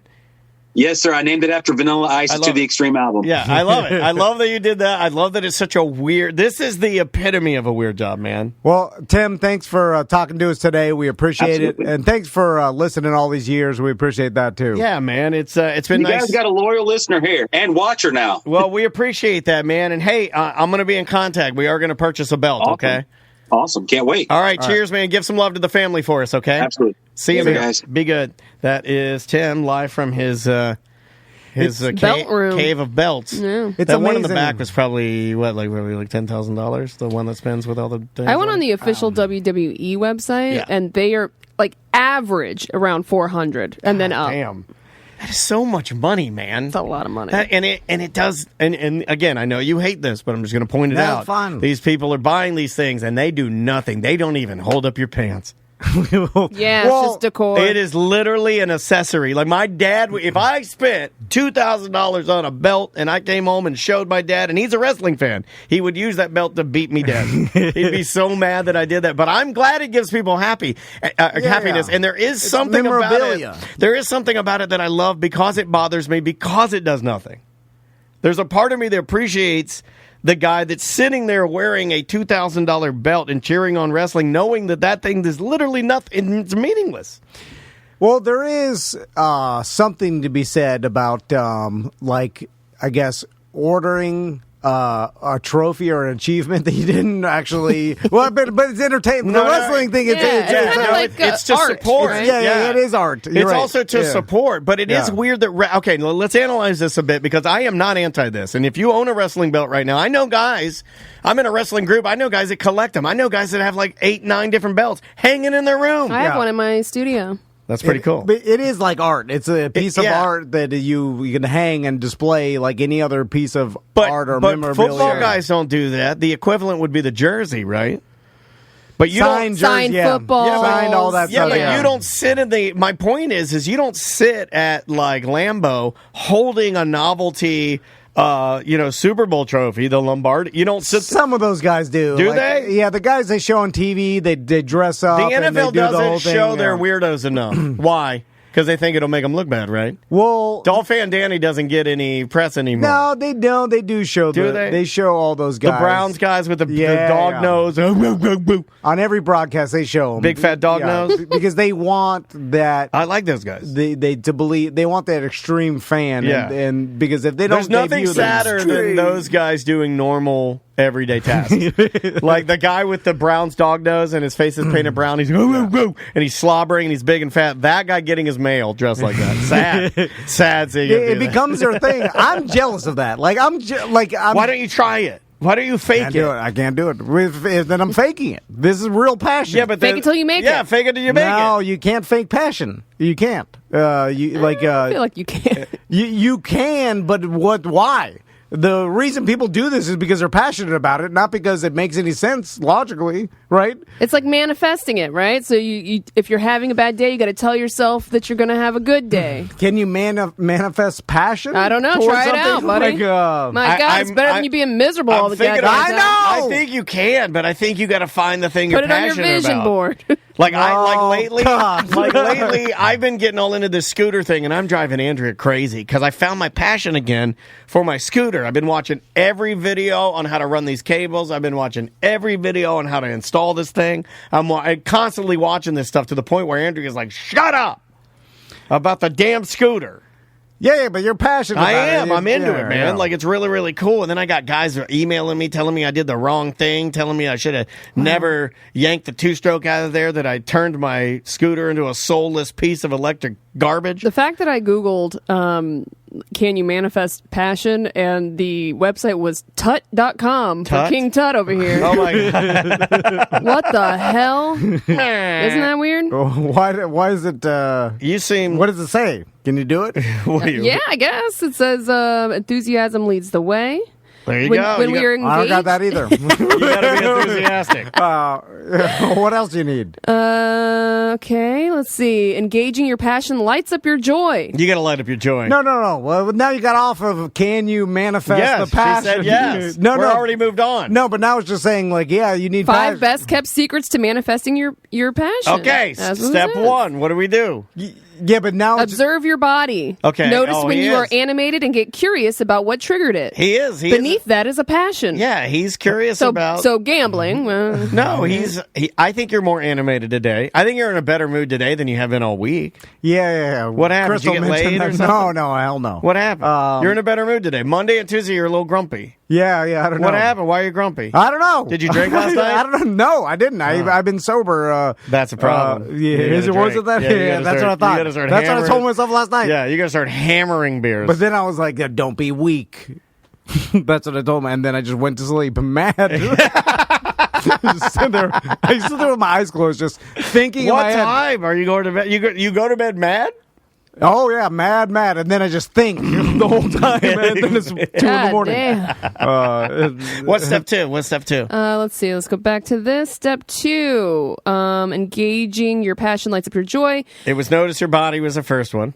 Through the effort that activity requires may be difficult, we are completely immersed. The immersion is our joy. Perhaps you've watched an athlete or dancer expressing their passion, and your breath stopped as you witnessed their triumphant ending. No, he's never stopped breath watching anything. You'd have to start breath to stop breath. He'll look at a sports thing, no breathing. I've never gasped at the accomplishments of anybody. Anything. The only time I've ever... Nothing has taken my breath away, ever. Yeah, I know. The only time I've ever seen you gasp is when your wife plays like a prank on you. Well, and that's more of like a reaction. Yeah. Gasp. That's scaring me because I think something's jumping at me. Yeah, that's just but it's not a gasp. Evolved to jump back if my life is threatened. Like, even if you saw Cirque du Soleil and you saw one of those amazing performers do some sort of back bend or something with their body and contort, you never go, never do that. Because we've seen it all. That's where we've ruined ourselves. Well, you're the one that's watching TikTok every night until you go to bed mad. Well, no, but we've seen everything. So what really, like, if someone could really fly or do something I've never seen, then I'd be amazed. So if Peter Pan was flying around on you, you'd be like, yeah, that guy's got it. I'm just saying. That guy flying around, you know what, sir? I'm giving you a gasp. Yeah, it's like if you've seen someone do one flip, then once they do 3, 2 to 4, 4 to 8, you're just like, oh, okay, they did 1, they did 4, okay. Yeah, you're flipping. I'm not like, and whoa. scroll. Anyway. What's step 3? I'm going through like all these different articles. Well, she's in too far. We're trying to manifest. One of them is completing an accomplishment. Even something as mundane as locking in that final jigsaw puzzle piece in place can give us a sense of accomplishment. I knew you hate puzzles. Feelings of accomplishment grow and expand when we share our passion with others. He has a passion for puzzles. Contribution. Puzzling. Whether it's through entrepreneurship, volunteership, or just plain sharing your stuff with your friends. You need to volunteer. It enlarges us and deepens our human bonds. You need to volunteer. You need human bonds. You need to volunteer at the animal shelter and help out the... We require connection with like-minded people. You need to volunteer at the homeless shelter. Oh, God, I hate volunteering. You need to volunteer some. I understand. Could you stand there and serve some slop? Could you here's your slop? Could you do that? Could you do food.bombs? Could you slop them up? Could you here you go, stew. Get your stew. Could you serve stew? I understand Could you serve doing stew? good things for people. It makes me feel good, too. But, I don't think you could serve stew. I think you'd be too awkward. Well, serving the stew... You'd be too awkward to serve the stew. As they walked up, you'd hand it to them, but you couldn't look them in the eye. No, it's not that. I'd rather just raise money and give it to the company that's serving the stew. They want the stew. I made this stew, and I need you to serve it, volunteer. Well, because we're role-playing. When I'm standing there serving the stew, I'm just like, a robot could do this. I need to be out there. You know how expensive a stew robot is? You have no concept of anything. Well, you know how expensive to engineer a robot to serve stew? The StewBot 5000 is like... Oh, I'm going to sign you up for a passionate manifestation workshop. Where? They got them here locally? No, you got to either travel to Atlanta or Texas. You got to go to Atlanta. Workshops. You hate everything. No, I really don't, though. I don't. don't. But you are in a better mood today. What happened? What happened? He chugged that Coke Zero quick. You had 7 Coke Zeros, and that's what makes Nothing. you... I don't know. I get a man period or something. Crystal said it's He got a man period. Crystal tells me that. She's like, stew man's on his man period. She's like, menopause for a reason. You're grumpy once a month. I'm like, no, I'm not. Canadian Josh says that Adderall can cause drastic mood swings. God. Yeah. I wish I never told you nothing. Now he's all hiding his personal stuff. He's going to his car. He's hiding his milk. Yeah, he's going to his car to milk. drink his muscle milk. No, what do? You go on mood swings. Crystal told me, she's like, every month you get grumpy for a couple days. And I'm like, you do. I'm like, no, it's another. You're coming out of it now. I do it too, but I do different ones. No, I don't think that's true. I just I got grumpy a little bit, and I wasn't even that grumpy. I just more silent. Yeah, you get real quiet though. It's like seasonal depression. He will walk in and be like, go. And then he'll go to his desk and he will sit there and grumpy look at his computer for 9 hours. No, I'm just working. I get in the mode where I work myself grumpy. Grumpy working. Yeah, I'm just like grind. Working yourself grumpy when you do a comedy show is not a good thing. I know. Believe me, I take it out on myself. You take it out on all the listeners. You crap on everybody's fun. I know. I tell myself, Sam got to the bottom of it. I tell myself, I'm like, you idiot. What are you doing? Like, you can't. I'm miserable. Everybody else should be miserable too. Like, no one wants to hear you. Hey guys, just calling in to tell you about this. I did this new thing I did. I went out on a canoe. Why would people do that? Canoe. You and your canoe. What do you like about it? Say that. Yeah, why would you do that? I'm just asking him curious. Who's it Why for? would you do that? I hate stew. No, I just think when someone tells me something that's not generally funny, the only thing I think to do is it's not funny. Make Crap fun on of it. Yeah, you got to. Oh, because if I'm celebrating it, I'm like, well, no one wants to hear that. I don't know. Okay. And now you have to cut out that curse word. What? Well, who said? What did You I say? did. What did I say? Oh, I missed it. Oh, you said the F word. I said f it. No, come on. What again? It was like a minute back he said it. Yeah, it's a minute back. I don't even know. I Now didn't the even hear chat's it. saying that's why they don't email anymore because Tom just craps on everything. No, I don't. Oh my God! It's spiraling I'm out of control. The super ball is nice. unraveling now. I'm super nice in all emails. I ask anybody. Super No, nice. they email the show. Yeah, I yeah. read them, and then you crap on whatever Yeah, they don't- email. They don't do it anymore. No, They said you've scared them. No. They're scared of you. No one's scared of me. Everyone is scared of you and your muscle milk. No. They're scared of you. You become a roid monster. What? You become a hiding. You hide They in the don't sell mountains. anything else that has protein and that's easy to drink at the damn Publix. So I just look in there and I'm like, Yeah, but you don't have to wear them on your side like guns. He wears them on his side like holsters. I knew I shouldn't have bought them. As soon as I bought them, I was like, I wanted to put them in a paper bag. What, like a bum puts his... you going to drink? Tom's going to sit out of the corner with a muscle milk in a paper Put it bag. in one of the canisters that Seth brings in with his gray concrete. Do you really have to drink. run to your car? Do you lay down so we can't see you? No. What if I walk out there and stare through the window while you drink it? I brought them here, and then I He knew. drinks them here like a little appy sauce. Yeah, you need a straw for it? You should use a straw for it. I don't know any other way to get protein easier. Like, I'm not eating enough protein. You got to keep a couple chicken breasts in your pocket. No, but Boiled eggs. I just want to drink it. And then they don't have some sort of generic thing that's not named something goofy. You can get like a protein powder. What about and just eggs? Put it in your water. You used to do eggs. But what about all your eggs? That involves like buying the protein powder, leaving it. I'm going to spill He's not it. going to mix a protein powder. But I'm also going to spill it everywhere, and then it's going to be all protein. It's like Kratom again. I know. The joke's going to be protein powder everywhere. Yeah, and our lady... And then it's going to be in a big jug that says something Ghost. stupid. It's like Ghost, Warhead flavor, Mega Blast. Daniel will make fun of that too. Yeah, I will make fun of him. Well, I know. And then if I bring it Mega Blast, Warhead flavor, bro. I can bring it in baggies, but I know that eventually... I'll make fun of that too. Well, not only that, I won't talk about it, and you guys will be talking ass like, yeah, he's got a baggie of powder he's eating. Like, you'll think it's something horrible, or like I'm addicted to some new drug. Oh, my God. Or it's Kratom again. If I have a baggie of some sort of protein powder, you guys are going to be Kratom again? And Sam would be like, what is that? And I'd be like, yeah. Probably doing the Kratom I'm again. keeping it all in my truck. I'm going to go there on my lunch break. like a construction worker? He goes to his lunch break, he sits in his truck, he shoots his steroids, he drinks his milk, does a couple push-ups, combs his hair. You know, I'm going to go sit in my truck. Listen to some podcasts. Eat a Jersey Mike's sub. We got jerky in there. That's protein. No, you can't eat that. Too much sodium. He's got to go. He needs. I thought you said sodium doesn't matter. No, he needs milk. It does if I'm eating an insane amount of jerky. He eats 3 bags. You don't got to eat the whole bag. Well, he eats 3 24-ounce bags a day. They eat some almonds. They told me to have 175 grams of protein a day if I want like optimal performance. Optimal performance for what? He's becoming the super dad. He's become. No, are you becoming a Rogan, bro? No, you gotta hold on a second. I just want to throw some stuff out there. No, I saw that if you go into your 50s with holding on to some muscle, that is better for your health. And I'm already. You think you're gonna make it to your 50s? Okay, yeah. Well, that's what I want. I made it this far, and I was like, better try. He bought an ice tank. No, I didn't buy that. Crystal bought that. Ice tank. Yeah, he's got an ice bath tank that Rogan has. No, I made fun of Crystal. I said no one's going to use this. It'll never be. He used. has the kettlebells with the monkey faces on them. I didn't buy any of that. He has a man grate.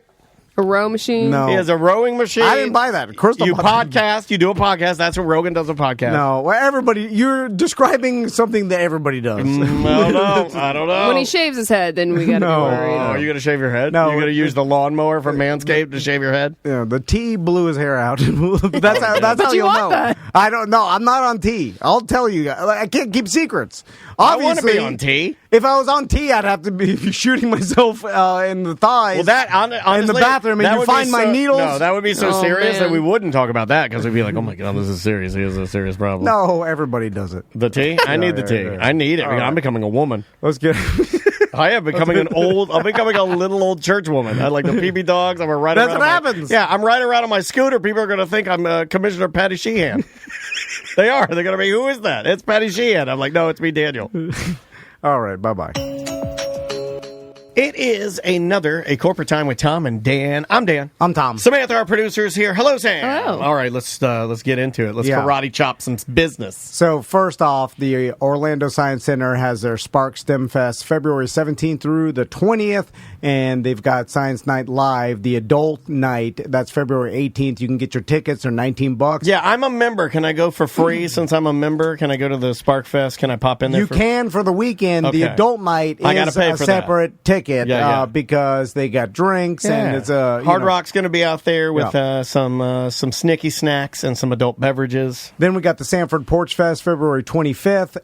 That's a free event, and it's where musical acts will play on the porch of historic Sanford houses. Yes. There's going to be a multitude of them. I think it's 22 porches. We're porch 14. Yep. Come see us. We got our own bathroom, our own trolley stop. Yeah, I think we have a good setup. We got 4 awesome artists. I was going to say we have the best setup, but I don't want to, this is like our first year doing it. And I want to be humble, and I love interacting with all the different We're happy to be porches. involved. Yeah, we're really happy to be a part of it, but I'm really proud of our little area. I think it's going to be great. Firehouse is going out there to pressure wash it, make it look clean, make it look pretty. And then also, if you're into golf, the Arnold Palmer Invitational, we're doing this Tom and Dan special. It's for the White Claw party deck they have. Our guest, May, he's a golfer. Yeah. And this, and the tickets for the Tom and Dan Dan ticket that's only for us is discounted heavily comparative to what you could buy it. Yeah. It's special for our listeners. It's $100. It's $100, and it gets you access to the deck, which has a bar, private bathrooms, and a food truck, and all the golfers, the best golfers in the world, are going to be walking through there. Yeah, from what I understand, Sam, they make their way through there. So if you're on the deck hanging out, not only do you get like the convenience of being there, you get a discounted ticket. Will Daily be there? You know what? I don't know. I don't know. Well, he doesn't compete in this tournament. I don't know anything about golf. He did it one time. I don't know how he's playing. I think he's more of a novelty these days. Yeah, but I think he shows up and does like TV stuff. You know, he might. I mean, who knows? He might be hanging out there all day because they got White Claw. Who knows? That's March 2nd through the 5th. We'll be out there doing some ACT on Thursday. Indeed. Good segue, by the way. Like we're rocketing away from golf but back into golf. Yeah. So we have a guest in studio that we haven't talked to since about this time last year. Yeah, it's been about a year, and we've been waiting to talk to this individual again because he's a fan favorite. He's interested, and not only a fan favorite, interested. Me and nervous. A show favorite as far as a guest goes. Ladies and gentlemen, Kratom Carey. Hey, how you doing? Carey, what's up, man? Kratom Carey, man. Hey, I've been. Pull that mic you gotta up go there. right on the microphone. Hey, I've been on stage. He's been on stage. Yeah, so that's what you've been up to lately. I've been on the stage. Where? Where? I've been on the stage. Hey! Hey, man! Let's get going. Let's get this thing going. We got to get to the way station. That's the stage. Stagecoach. Stagecoach. Hey, sorry for that bump out there, people. We got to get to the way station. I almost took off running. I just thought I'd throw I looked at Tom and I was like, it's happening. Just thought I'd throw that out there to loosen it up a little bit. I love it. Just leave it be. He's been on the stage. We gotta get this thing going. Poking it. Yeah, I just thought Sorry, I'd throw it. Oh my God, I love it. That was great, Carey. Yeah, but I've come here. I mean, I'm a storyteller.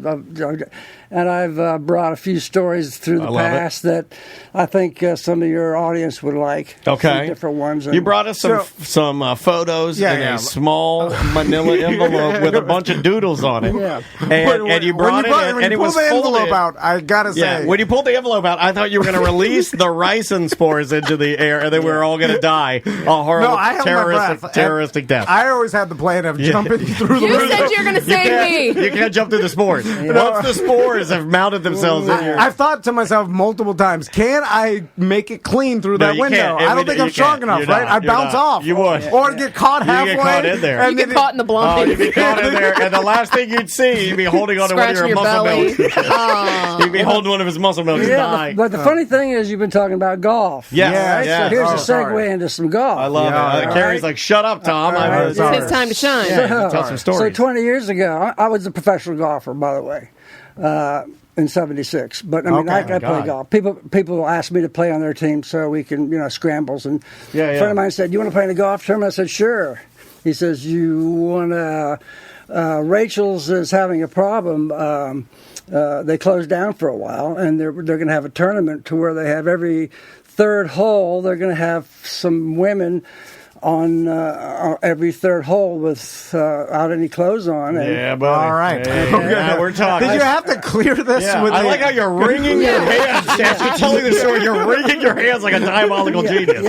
Yeah, I don't know whether, literally, it's like you're wringing your hands like Gru is trying to steal the Hope Diamond. For $100, you get to play and all the booze you can drink. You got in the bus. You get all the booze you can drink and play on the golf course. How much? For $100. Wait, this is better than the White Claw party deck. But you had to tip nude Don't women. bring it up. Yeah, but you had to tip the girls every time you drank something. Yeah, like a cart girl. Yeah. Well, that's pretty standard. Yeah, I feel like that's just what gentlemen I'm not going to tell you the restaurant because I don't want, we got in a restaurant, bus. Buffalo Wild Wings. But I'll tell you the golf course. I'll tell you the golf course is because it's no longer in business. Probably because of us. Winter Springs Golf Course. Okay. You shut down Winter Springs Golf Course? Yeah, him and the strippers. I mean, the ladies of the entertainers. Carrie, before we continue, because I saw the pictures, and this Can is I go back through them again? Because they're really good. This is a true story. I got to tell you, we've had a lot of people bring us pictures, and these are the we can show her on They air will only. blow Sam's cool hairstyle off. They're too. Some of them are. The ladies are pulling their bikini to the side, and you can see the valley. You see the valley of the dolls.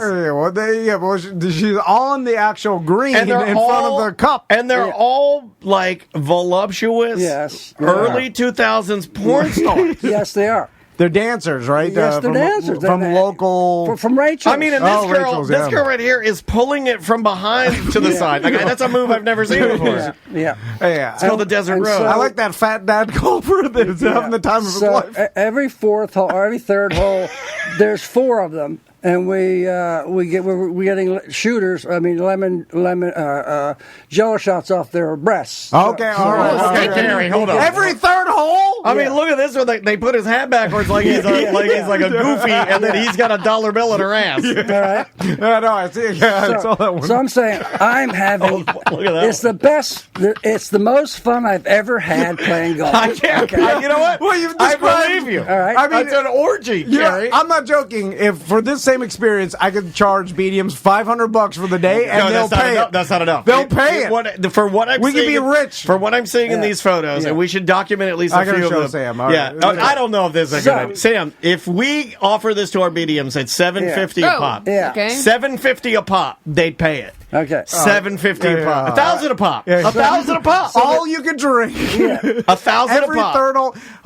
Before we continue, Sam, what describe? Yeah, some of them are like Sam. Yeah, we were putting up her legs. Hey, up the leg. Up the leg. So, Carrie, how did doesn't look sanitary. No, it's certainly not sanitary. How did you convince? But it was a different time. I think sanitary is a new thing. Yeah. There was a time when I'd go to a strip club, and there was a time when I never washed my hands. Let's just be honest. They were not working, and they needed. Where'd you get these developed, Carrie? Just to Eckerd's? Whatever, they didn't care. Yeah. You know, everybody. Tell her to shut up, Gary. It was pre 9/11. It was February 2001. Tell her to shut up. Say, shut up. Where did I get them to that question doesn't even come into this thing. Yeah, thank you. Say, what are you asking, lady? Yeah. So, Carrie, when you went to Winter Springs Golf Course.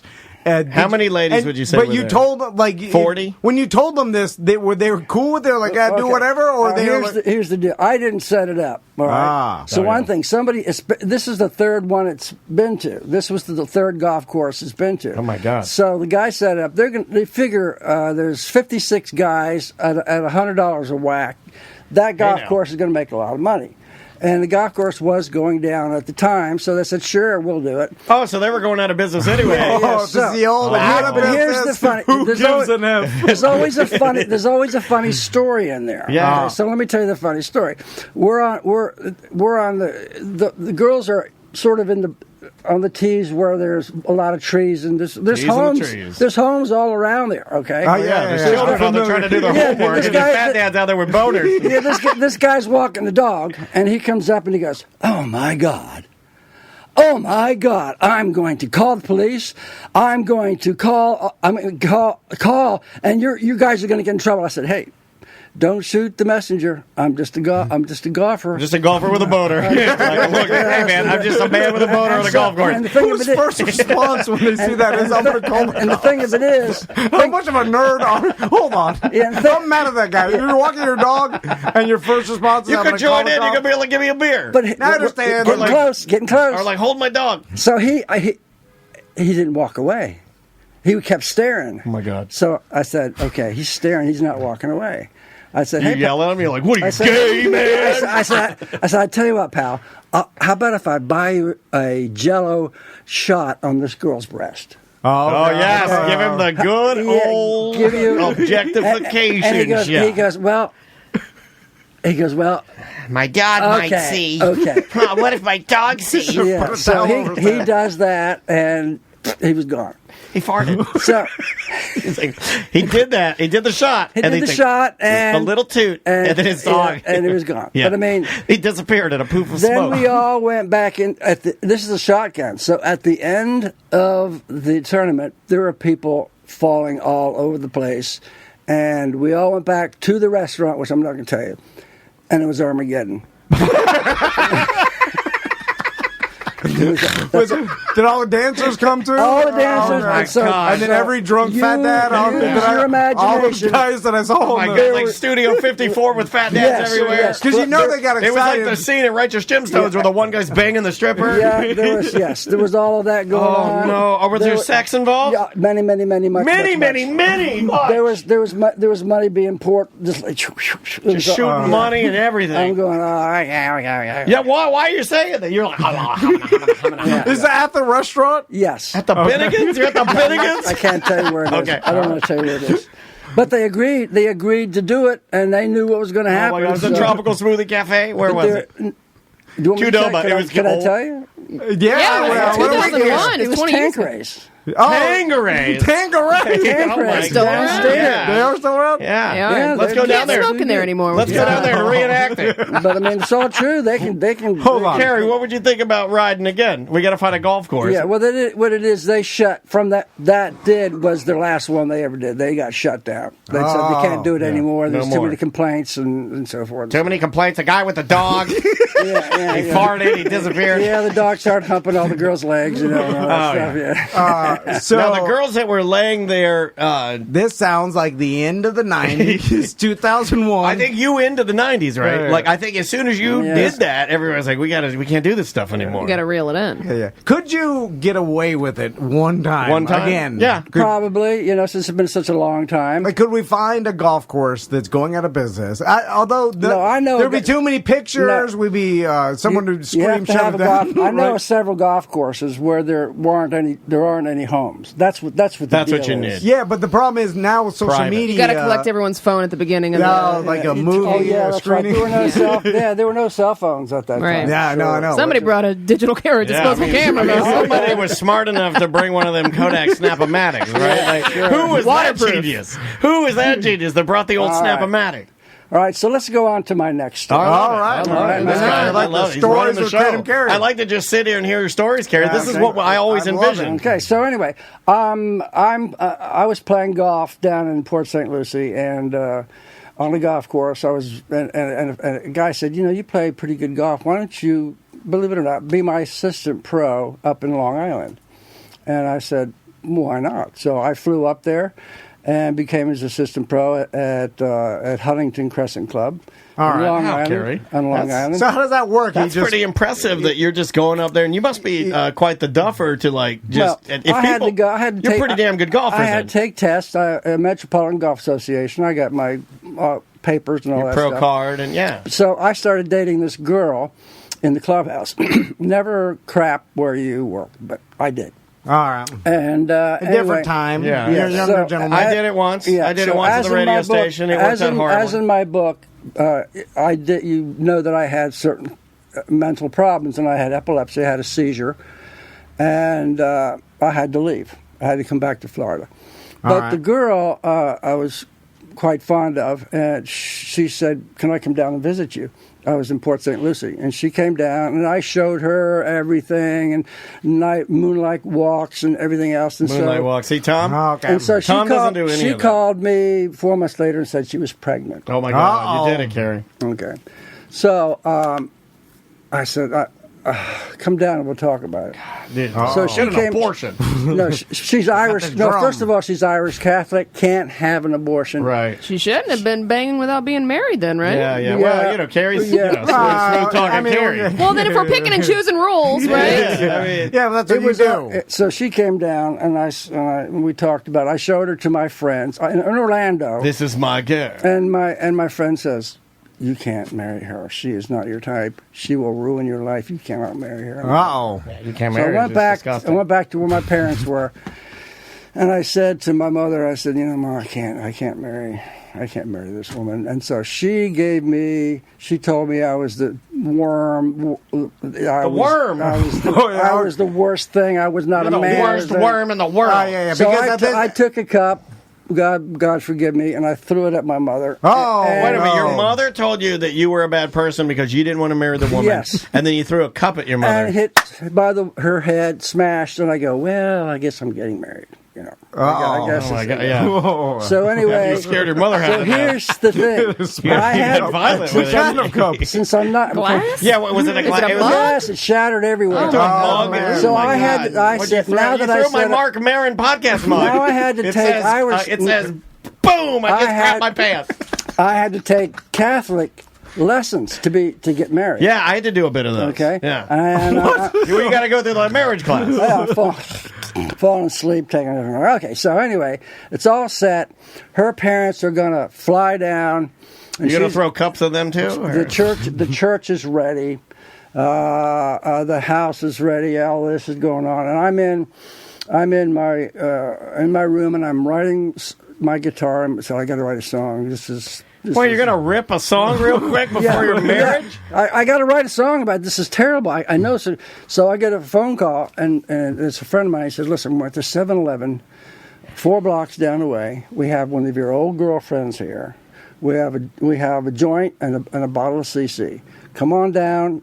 And they had a girl ready for you to bang? Yes, like, you're not getting married. We have another woman for you to immediately mount. Yes. Usually, when some guest is telling a story, I envision where it's going. And this You're there for the ride, though. This is I have no idea. Your mouth has been agape the whole time. This is freaking great. He said he doesn't gasp. You've gasped like at least 4 times audibly during this story. I'm just like, I'm waiting for this has more turns than the new rock and roll coaster. Should I run? Should I jump to the window? I'm in my jeans. I don't know what to do. I'm in my jeans, no shoes. I got my and Gucci on. I drive down there, my '63 Chevy. There they are.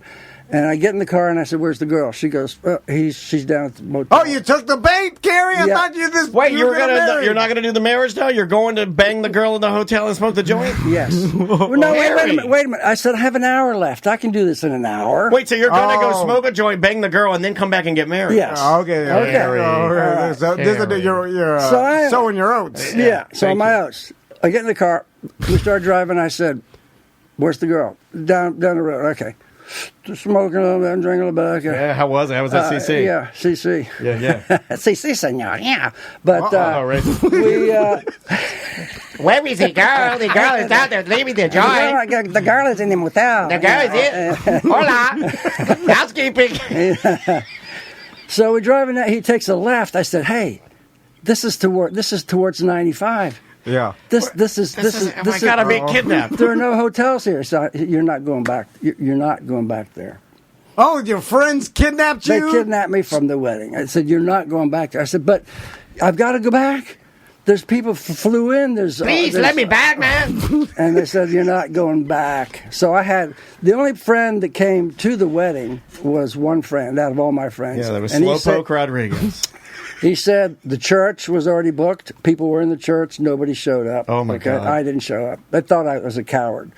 Oh, like you skipped out? You got cold feet? They thought I skipped out. Oh, I hate it when the brides left at the altar. Yeah. Oh, my gosh. I didn't know that happened in real life. It does. They went to the house, and there was... the Irish Catholic, no matter what, they've been drinking. And there were... My best friend said, you should have seen what was going on. There was fights. There was this... There was at my house. The wedding. Yeah. Well, he wasn't there. He got kidnapped. They were mad. They were like, they're ripping the house apart. They're like, rip the coward's house apart. Yeah. And they start fighting each other. They did. Yes. We're going to tear his house apart, man. So anyway, my sisters were there, and they got her in the room, and they said, "Listen, the girl's name's Colleen." She goes, "Oh, you don't have to say her name." She goes, "Yeah, you don't look 4 months pregnant." You're she goes, I'm not. Fat. She goes, I'm not pregnant. Uh-oh. I've never been out of New York. I came to Florida. I love Florida. I was trying to bait him into marrying me. Oh, my God. And so, it was over. But now, my mother would not talk to me for 6 months. I couldn't come home. Well, you threw a glass at him. You were violent towards your mom. You know? Hit her in the head with a glass. If I threw a... Because she told you not to marry a crazy person. If I threw a Mark Maron, pow, I just pooped my pants podcast mug at my mom and it shattered, I don't think I'd ever be allowed back in the house. No. So it took 6 months for her to say, okay, come back. I was doing... Did you apologize to her? You're like, Mama, I love you. I'm so sorry. Yeah. You have a good relationship with Mom? Oh, yeah. So it was all good after 6 months. Okay, good. Good. But, so your friends end up saving you from making maybe a horrible decision. Yes. Yes. And did you get at these the time, two stories? I got to tell you are better than anything I've heard the last year. I've never talked to her again. I've never. The Irish Catholic lady. Yeah. All right. So did you explain to all your friends and family who came to the wedding and then started tearing her house apart? Yes. And then fighting each other. Yeah. Like when you got there, did you apologize? When did he bring you back?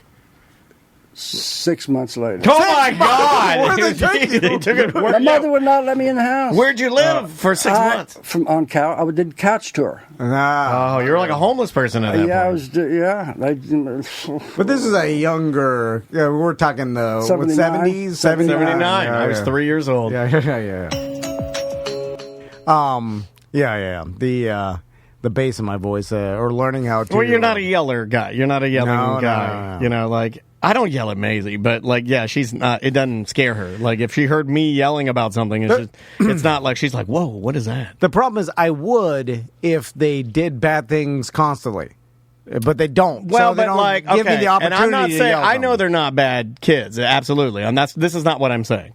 But do you also think that you have a small dose of just thinking anything they do is not do it? Like they do everything you say the first time? No, hell no. All right, well then you can yell a little bit to speed up the process of cleaning up stuff. That's kind of where I'm coming from. I'm not saying they do anything bad. I'm just saying the times that I yell at Maisie are usually like, hey, why aren't you doing that? Your mom asked you to do that 30 minutes ago. You know, it's a little bit of that. It's like a little bit of yelling there. Maybe practice there. Yeah, but I typically don't yell. I just talk to them because I figure. But are they doing it? If you're just talking to them, are they following through? No, okay. That's the problem. I'm like, come on. Well, that's good. I like that. It was bass. I heard the bass. Yeah. You know, they don't listen the first time, and they're just staring at the TV or whatever. Every morning. Do you ever do the move where you just turn off the TV to get their attention? Oh, hell yeah.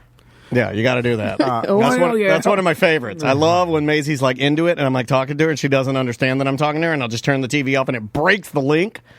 She's like, what? Oh, I love it. I will tell you, I know maybe people are not interested in parenting tips for me because I'm a horrible parent. But we found out some weird psychology. Okay, so we give them an hour of video game time every day, right? As long as that's what Andrea gives me. I love it. They finish their homework or whatever and the things they have to do before they start. So we got that out of them. We used like, hey, you can get this hour, but you got to finish this. Like, do your homework, do this, and then you get the hour. Perfect. So, but it was a fight every day. It was driving Crystal crazy because every time the hour would be up, like the Alexa alarm would go off, and Crystal would be like, "All right, that's your hour's up," and they'd be like, "Oh no!" And it was like we're killing them, and they'd be like, "No!" And Max, because Max can't control his emotions. He's emotional, so he's. I'm like Max. He gets mad, and Tommy I'll start crying. Andrea turns the TV off. I'll start crying. And then and Crystal's like, "I can't take it anymore." Oh yes, you guys gotta stop. Like you need to get in there and yell at him, and you're like, "I'll call him." No, I'll be like, if you keep acting like this every time the hour's up, we're not going to give it to you anymore. It was a constant fight, right? So then Crystal's like, I'm just going to set their iPads where they turn off after an hour. Yeah. And then they can't turn them back on, whatever. And then I was like, well, they'll be real pissed. So she did that. I'm like, oh, wait for it. And then when when technology just cut them off, they just wandered out and started doing other things. Yeah, they didn't freak out as much. Yeah. And we learned that it was because Crystal telling them they had to stop and then them being able to keep doing it or whatever.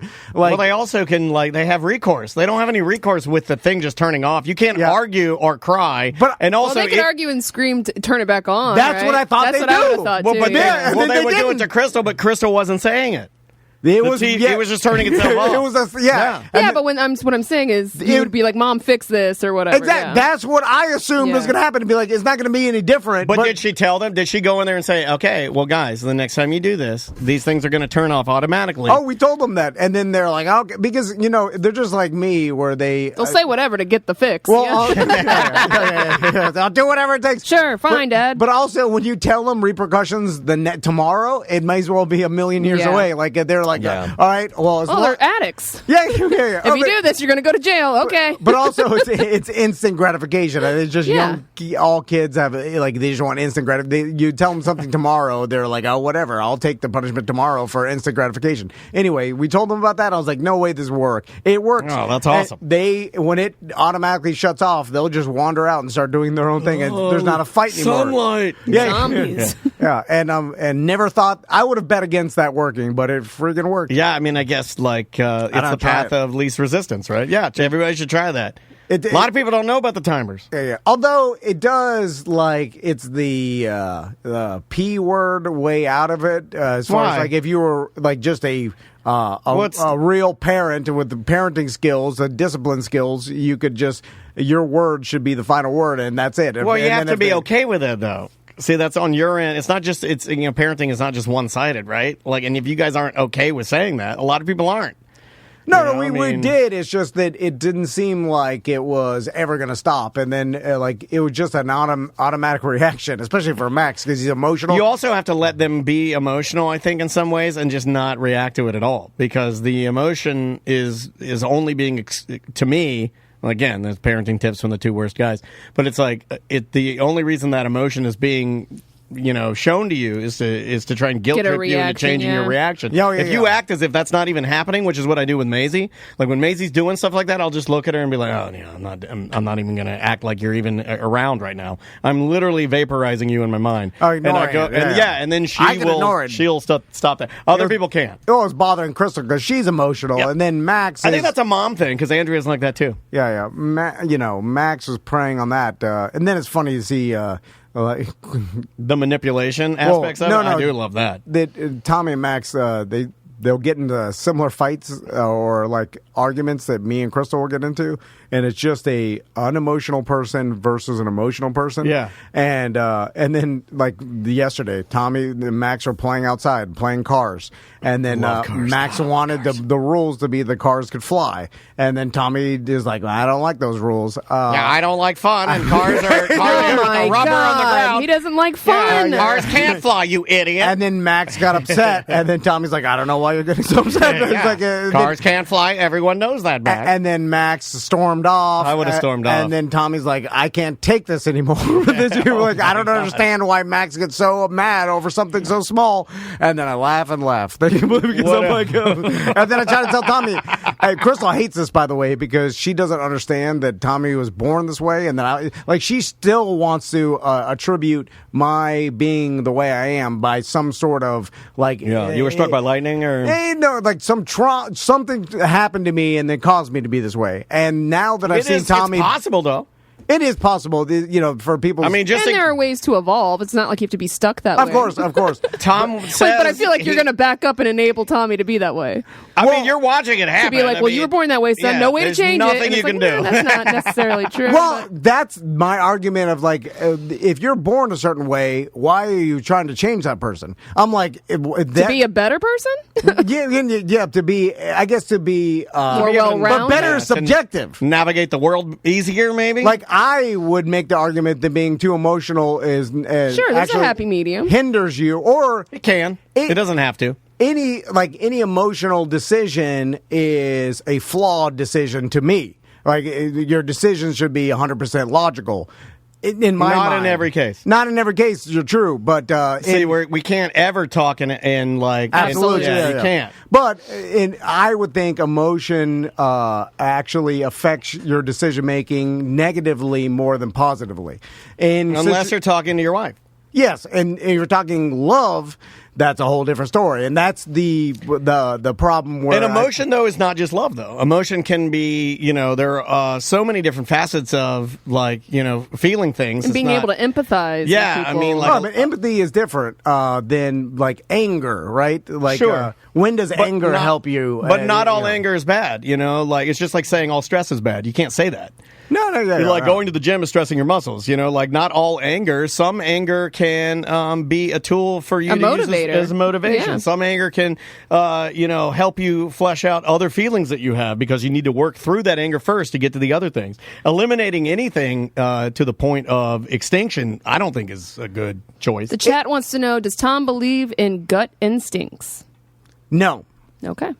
Now, your gut instincts can be right, but what do you mean? Like, I believe people's gut instincts are maybe more correct than not correct, but there's no, science behind it. Yeah, anything? Science behind a gut instinct. Although it could be your gut instinct is your brain doing 1,000 micro calculations based on experience. That's kind of what I think. And then it's more complicated than just like, hey, feeling. It's coming from my gut. Saying gut also makes it it trivializes it a bit, right? But it dismisses its validity because really it's your brain instinct. It's your initial first reaction instinct, which is probably based on your brain knowing something from your past and doing some calculations, right? But a lot of people, if you go towards gambling, people's gut are horribly wrong. Then they should never be. You should always do math when it. Well, it also means different things to different people. Exactly. Yeah. So it's that's all over the place. But back to Tommy being unemotional. I tell Crystal, I'm like, he was like, this is the way his personality is. So why try? Yeah. I could help him navigate through an emotional world that he's going to go through, like I did. But I'm not going to try to force some sort of emotion or to him to be different. Why? No, I get it. I don't want to do that to Max either. It's like I just want to help them with their own personality figure out what's the best way to navigate this. I think the problem and where the breakdown with this comes is that when you're the person saying that, well, look, obviously he was born this way, then the chat room, Sam, I think, other people that listen to the show go, well, why would you know that? Because you're like that? Well, you're not a doctor. You're not a personality, scientist of any way or specialist in any way. It's like I say a lot of things that I know, that I think I know, but I don't know anything of what I'm talking about. And I think that's opinion, it's an opinion. I think that's what people say when you say that. I'm just arguing the other side. No, of course I see it, but I also, I don't know what to think because that's not my field. No, 100%. I've been with my sons basically every day of their life and saw them since But they've birth. also been with you every day of their lives. Do you not think that some of your actions and behaviors influence them? I do, but I think their base personality has been that way since birth. And same thing with Maisie. Me and Daniel have talked about this. The way Maisie is now, and the way she is, yes, it definitely could be influenced by you and Andrea's behavior. But I think there's some of that. Yeah. The fact that I have two kids even makes me believe it more because they're both totally different and they both grew up in the exact same scenario for the most part. They both were treated the same. I mean, they both first kid, second kid's always different though. It's always different. Yeah, first kid, second that doesn't matter. Like the way they're 14 months apart. I mean, so are me and both of my brothers. Yeah, but I think we're all different. No, but that's what it tells me that it's more you were born this way than it is that you were raised by your environment. I mean, I think you guys are way more. You definitely treat your kids differently subconsciously, whether you know it or not. Not enough to change their base personality that much. Well, you had more experience when you had Max, so you obviously treated him differently because you already went through all the mistakes and stuff with Tommy. Well, that's what I was going to say, is that, like, it seemed like I would say you guys are baby Tommy more just on outwardly appearing to watch it. You guys had the firstborn. You had the handle on it when Max came along. I mean, you guys were good to go. It didn't seem, it wasn't the struggle of what are we doing? This is crazy. You guys. Are we doing this right? Got it dialed in, pretty good. I think what you're seeing here, though, is, and I think this is where there's any pushback on your argument, is that no amount of us even discussing this is ever going to change your mind from thinking that you have figured it out and that Tommy and you are exactly like this because you were born this way. And Tommy and Max will both change as they grow. Yeah. I know. Yeah. I think you've decided that this is what you figured out, and that's okay. I just think that there will be people that are like, well, why do you think you know this?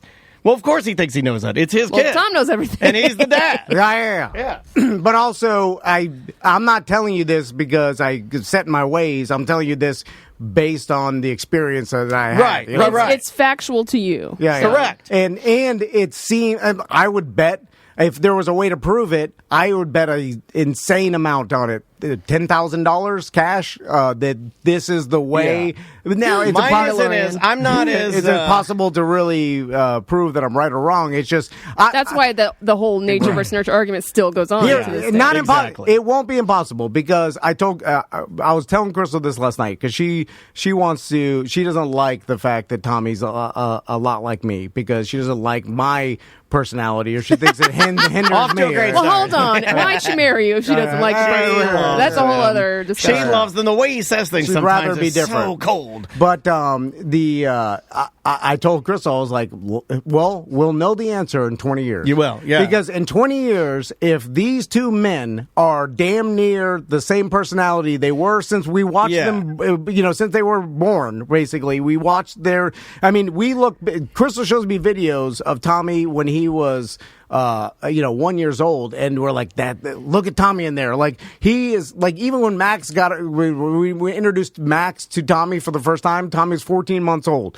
right? We brought Max home, and we're like, look, it's your baby brother. And Tommy's like staring off, and he's like, all right. It wasn't that big of a deal to him, and Max has always been over emotional and like more than Tommy. It was weird because we just saw how Tommy behaved as a 2-year-old, and then seeing Max right behind him in the next year, and we're like, man, these kids are different. Do you talk about it in front of them at all? Like, do they know that you guys are having like these sort of like these little discussions about it? Because I always worry about that. They know. Well, I worry about that in front of May too. Like, I don't want her thinking that I want her to be a certain way because I'm talking to Andrea about that. If that makes sense. No. I don't discuss that kind of stuff in front of her because I don't want her changing anything or any way that she reacts. Yeah, being in her head about it. There's a scenario that I could see where Tommy idolizes you so much and he sees how you are and he sees you guys talking about this where he's like, well, maybe I need to act like this because this is how my dad is and I really love my dad. So why wouldn't I want to act like my dad? And they talk about this and how I am, so I guess I'm that way. I always worry about that, but I'm also an emotional person. I do not believe that this is a conscious decision, just like I said, based on the fact that when he was 2 and 1.5 and things like that, it's like he's not making a conscious decision about his personality at 2. He's not like looking at. I don't even know how you would see that. I mean, that's amazing, man. Like, because Crystal took 10,000 hours of video of them. Yeah, I know, but I must be an idiot because when I look at any but all they're doing is absorbing everything and observing everything around them. There's little sponges, so they are actually forming their personality by what they see and how they interact with things. They are, but they form two different personalities. Everyone's going to have a different personality, though. I know, because they're based on how they were born. Their personality, I believe, is ingrained in you at birth. And then in what I've seen with my kids. And there's no explanation to, okay, well, Tommy absorbed more than Max, and that's why they're different. I don't even know how you would... No. They're born that way, dude. Grade that. Born that way. Yeah. And you're born every way you are, right? You're born gay, you're born straight, you're born... That's what I believe. Asexual. You're born however you are. Nothing's changing you, right? So if you were born gay... And you weren't created gay. That's the whole argument, right? Well, but the things can no one can create some person gay or straight. But you can hide. You're born with it. But you can hide how you truly are based on your surroundings and the things around you, right? You can hide it, but I'm just saying you were born the way you are. So why not you were born with the way your personality is? I don't know. I don't. Core at the core. Yeah, I'm saying it could change, but I see some of that. Like I see. Some of it with Maisie, I definitely see the differences between like what Andrea seemingly gave her and what I gave her. Traits. Like I can see both in her, but I don't know. I don't know how that works. It's above my pay grade. Yeah. Your genetics, and then science will tell you it's like a 50-50 split, or it could be it gets super. I think there's different variations of it too. I think maybe somebody, it's in there, but maybe they're taking a lot longer to develop because obviously everybody's different when they do develop. When I was talking to Crystal last night, I was like, I think people reject it mainly because it kind of the it notion takes the power away from you, like of there's who nothing you we are. can do. And it gives you a lot of people your personality, say if it's good or bad or whatever, you want to attribute it to something. So if it's like bad, you're like, well, it's because of you're this. Human, you want a reason. Yeah. Yes, because of this. I mean, everybody the human characteristic is to find the reason and reason it out. Someone dies of lung cancer, you're like, oh, well, did they smoke? Yeah. Like, you start running the progressions like a quarterback. You want to know the reason. You're like, well, why was this person like this? And you're